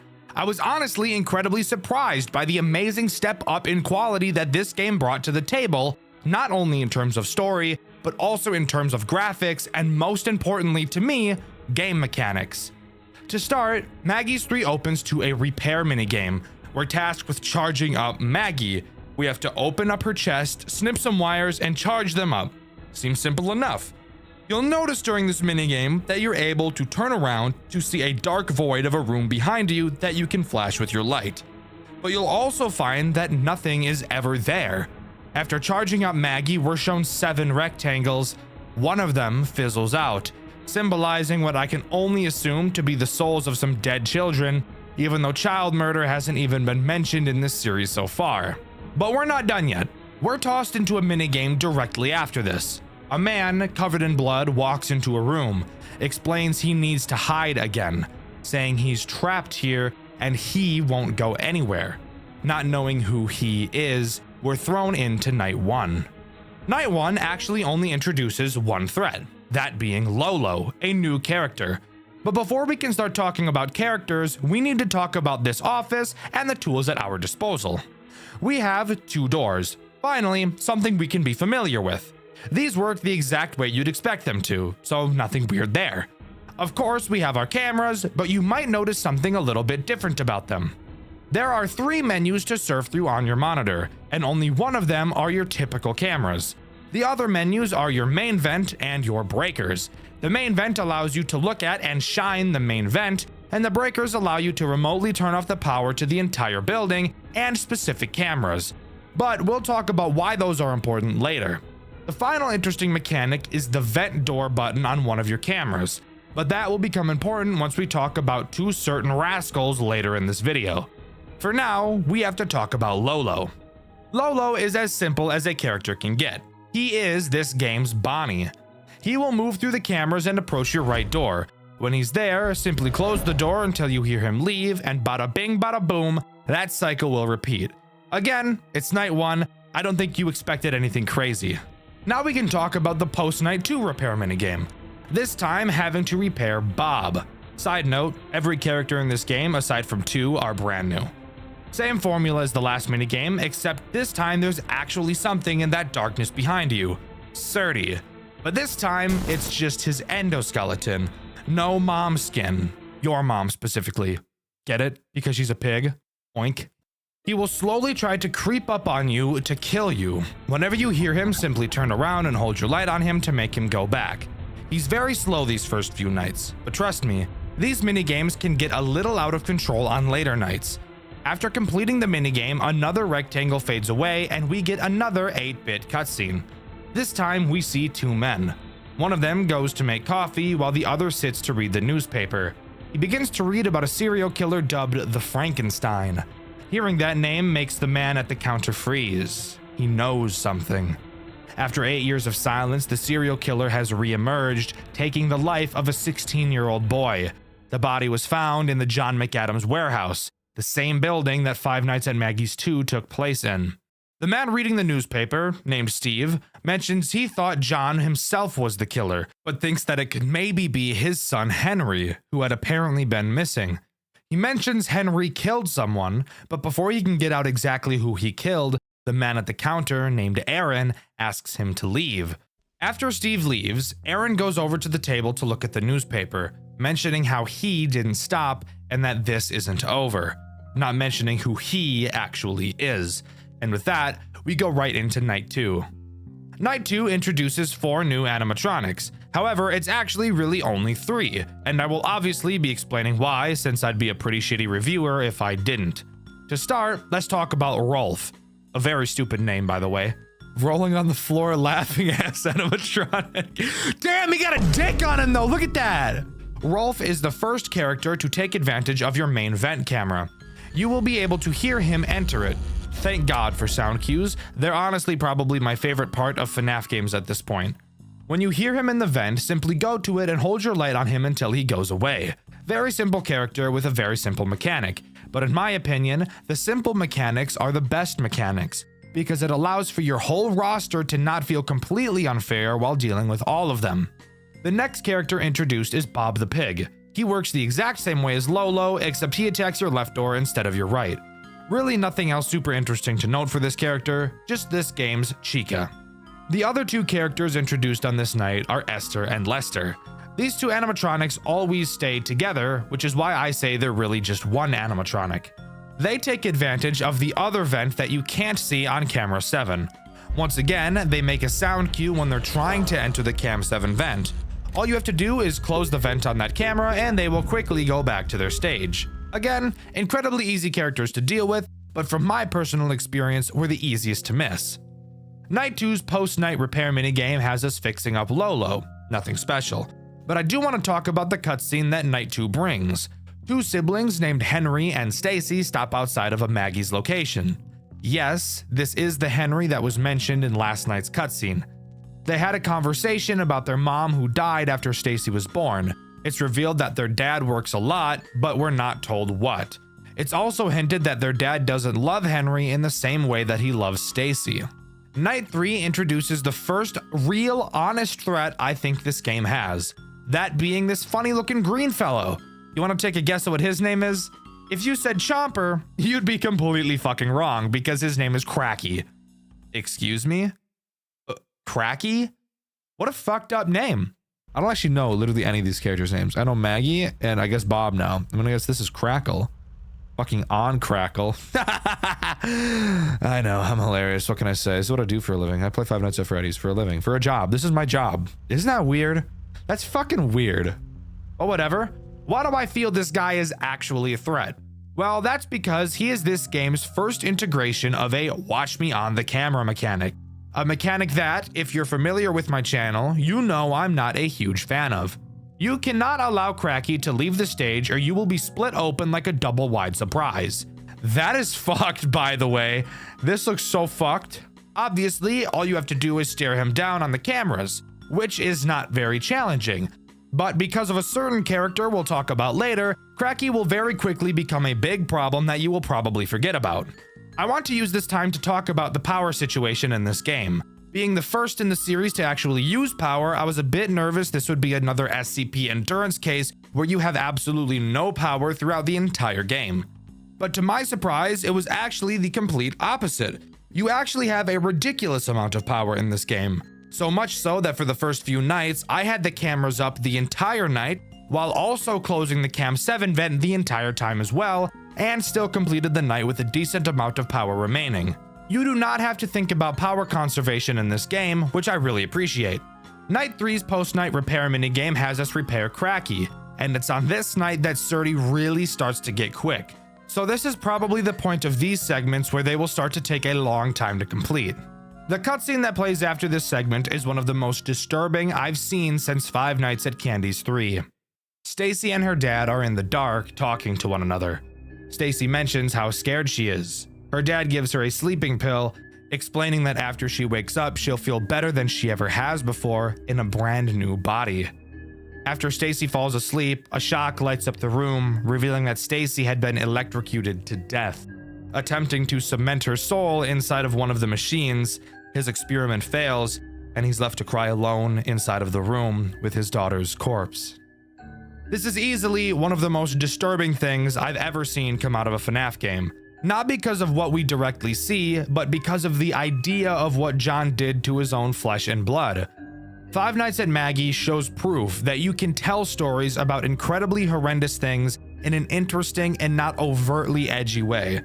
With all of the shortcomings I feel this game series has, I can easily say that the story is not one of them. Moving on to Night 4, we're introduced to the two final characters this game has to offer, Maggie and of course, Surdy. Let's start with Maggie since she's simple. She works in the exact same way that Rolf does. She attacks through your main vent. All you need to do is hold the flashlight on her and she'll go away. Now we can talk about the big bastard himself, Surdy, who once again, in this game is just an endoskeleton. This guy right here is this game's big challenger. Surdy makes use of your breakers. Occasionally, he will appear on any camera in the building. When he does, he will emit a loud sound. You will have to shut off the breaker to the room he's in, which will deactivate him. This is not difficult. What is difficult is when Surdy is paired with Cracky. With how frequently Surdy will attack, Cracky will very easily be able to get several movement opportunities in on you, leading to you needing to stare at him for longer while the rest of the cast does all of their bullshit. But once again, because of how simple everyone's mechanics are, it serves to make this game tense, but not overtly difficult. Don't get me wrong, I think it's great that max modes exist, and that people are pushing the limits of what's possible with Five Nights at Freddy's games. But not every game needs to be the most difficult thing on planet Earth. Some games just really want to tell a story, and I can appreciate this game for doing so. After beating Night 4, we repair Rolf, and of course get a new cutscene. Henry, now with the alias Stephen Cadell, which if you remember is the name of the player we played as in the first Maggie's, walks into the CEO of Maggie's office with a gun. The CEO, if you remember, named Robert Madden. He reveals he knew that his real name was Henry, reveals that he knows what Henry did, and admits he still never fired him for fear of tarnishing the brand for hiring a fugitive. I'll dive into exactly what Henry did when I talk about the lore later in this video. Henry demands to get his father's experiment files, and when Robert refuses, Henry shoots him in the head. This is the situation that was mentioned at the end of Five Nights at Maggie's 1. Night 5 introduces nothing new, just being a harder version of Night 4. After completing it, you fix both Esther and Lester, and of course, we get another cutscene, which is also pretty disturbing in nature. John McAdams, expecting to see his son home by 11, is still working on his project. Henry, his son, walks in at 12 completely plastered. Henry begins to gaslight his father for not caring about his own children and claims that he's responsible for killing Jason, a brother that up until this point we hadn't heard of. John reveals that he used his animatronics to revive his children from the dead because he loved them. Henry, not knowing any of this had been taking place up until this point, is obviously incredibly upset. Henry ends up killing his father in a fit of rage, and John McAdams' soul is accidentally revived in the animatronic of Surdy. That's right, the final boss of the first two Maggie's games was Henry's dad. So now we have to question, why would his dad be trying to kill him? Once again, Night 6 adds nothing new, just being more difficult than the last. The repair minigame, however, is different. There are no more characters to repair. The only character who remains is Surdy. You must wait for him to appear behind you and shock him. After shocking Surdy, we get something I never expected when I first started playing these games. We get an amazing monologue right up there with the Henry speech from Pizzeria Simulator. I don't want to explain it to you, I'd rather you listen to it. But before I show you it, I think it's time I finally dive into the lore of this game. Our story begins on May 25th, 1975. John McAdams, founder of John McAdams Entertainment, discovers what he believes to be immortality. He hides his experiments behind his company, using the animatronics as a cover for something much more horrifying: the merging of human life with machines. And what better way to test that theory than on your own son? Jason McAdams, age 3, becomes John's first experiment. On June 3rd, 1978, the experiment works. Jason's body moves again, but not like a human. He's primitive, lifeless, hollow.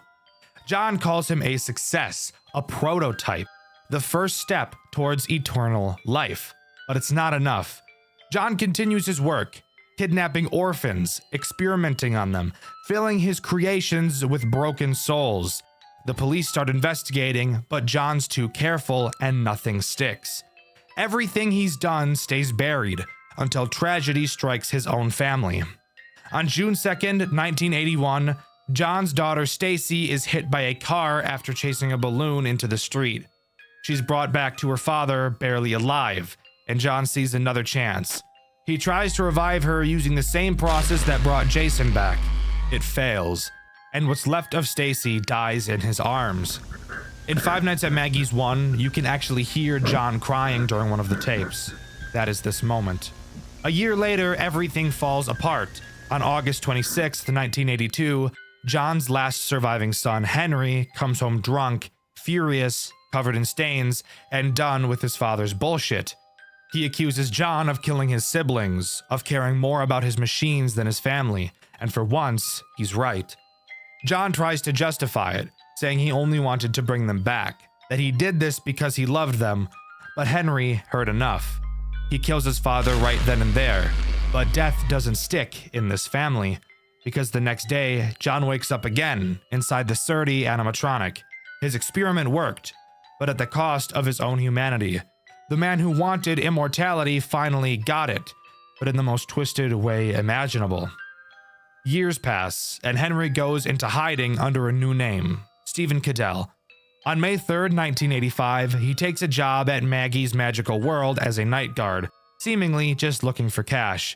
But through old VHS tapes, he learns the horrifying truth. His father is still alive inside Surdy. Henry tracks down Robert Madden, the new CEO of John McAdams Entertainment, and demands his father's research. Robert admits he's known who Henry really is this entire time, but never fired him because it would tarnish the company's image. So Henry does what the McAdams family does best. He kills him. He stands on business. But even that isn't the end. In 1992, a new serial killer surfaces. The media calls him the Frankenstein. Victims are found mutilated, fused with machine parts, and all signs point to one name, John McAdams. Somehow, he's still out there, using the Surdy suit to continue his experiments. Henry, now under yet another alias, Aaron Meyer, realizes his father will never stop, and if he can't destroy him, he has to contain him. But this story isn't just about the McAdams family. Around the same time, another branch of the company is causing problems of its own.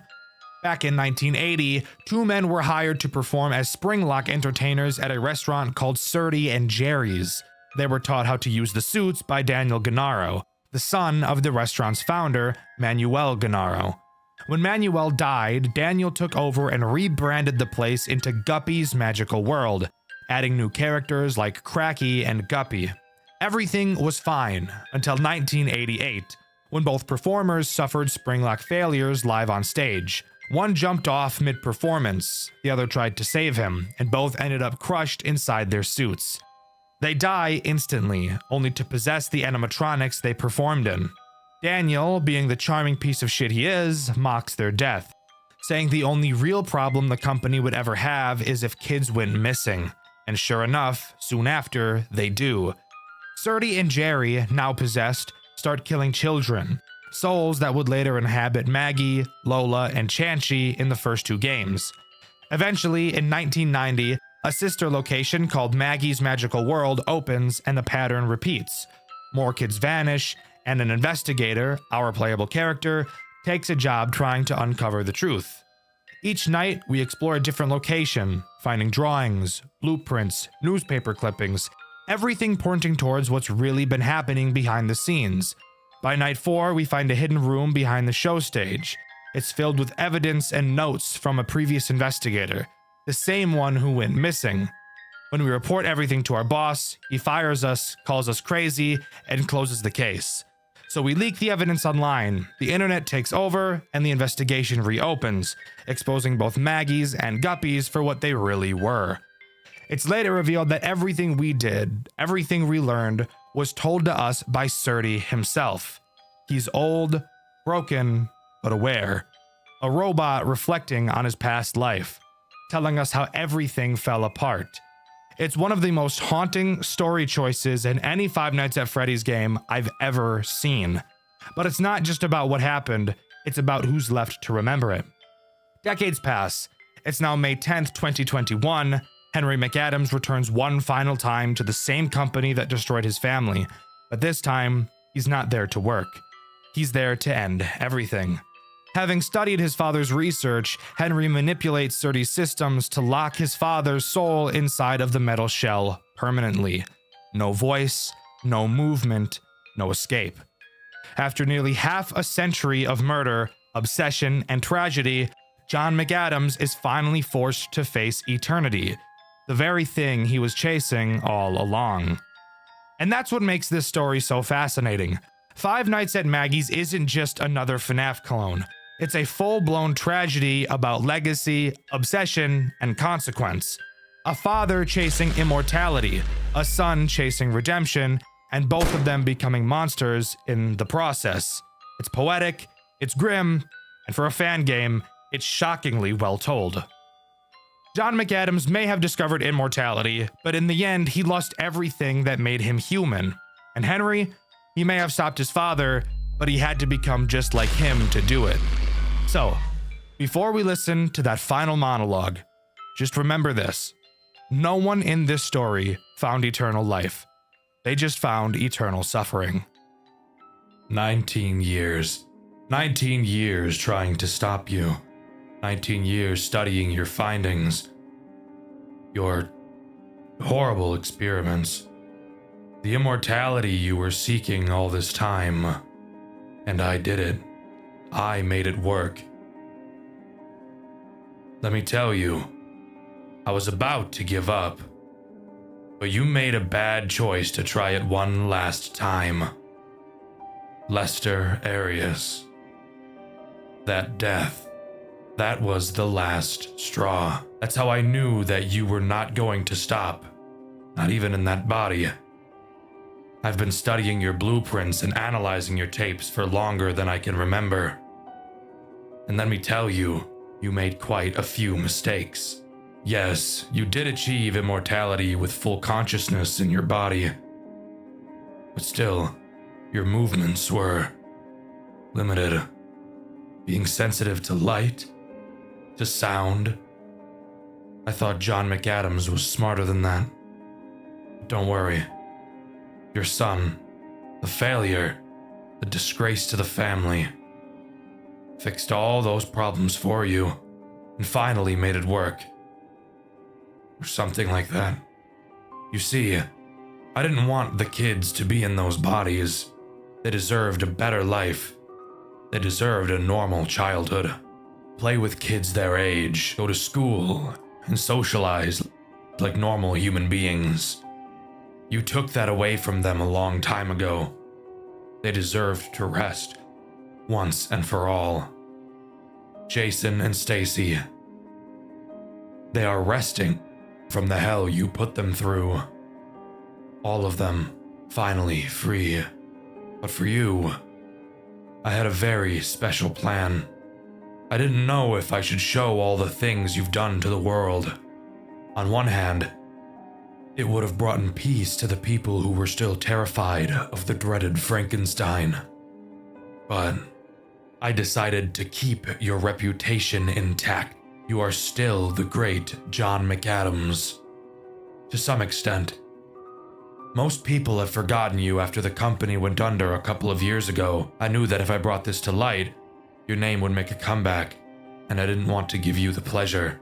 That's why I decided to grant you your wish of immortality, but with a little twist.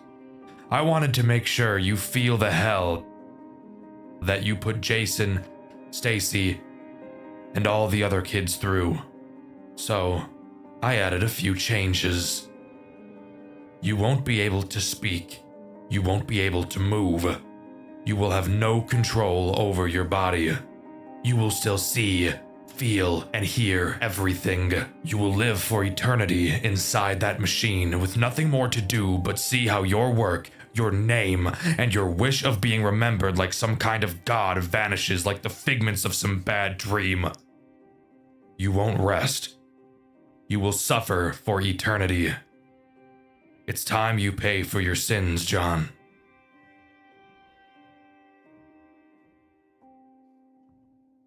And there you have it. As far as I'm aware, that is everything that Five Nights at Maggie's has to offer. A game series that started off on a sour note for me and ended up becoming one of the most interesting and engaging stories I've ever experienced.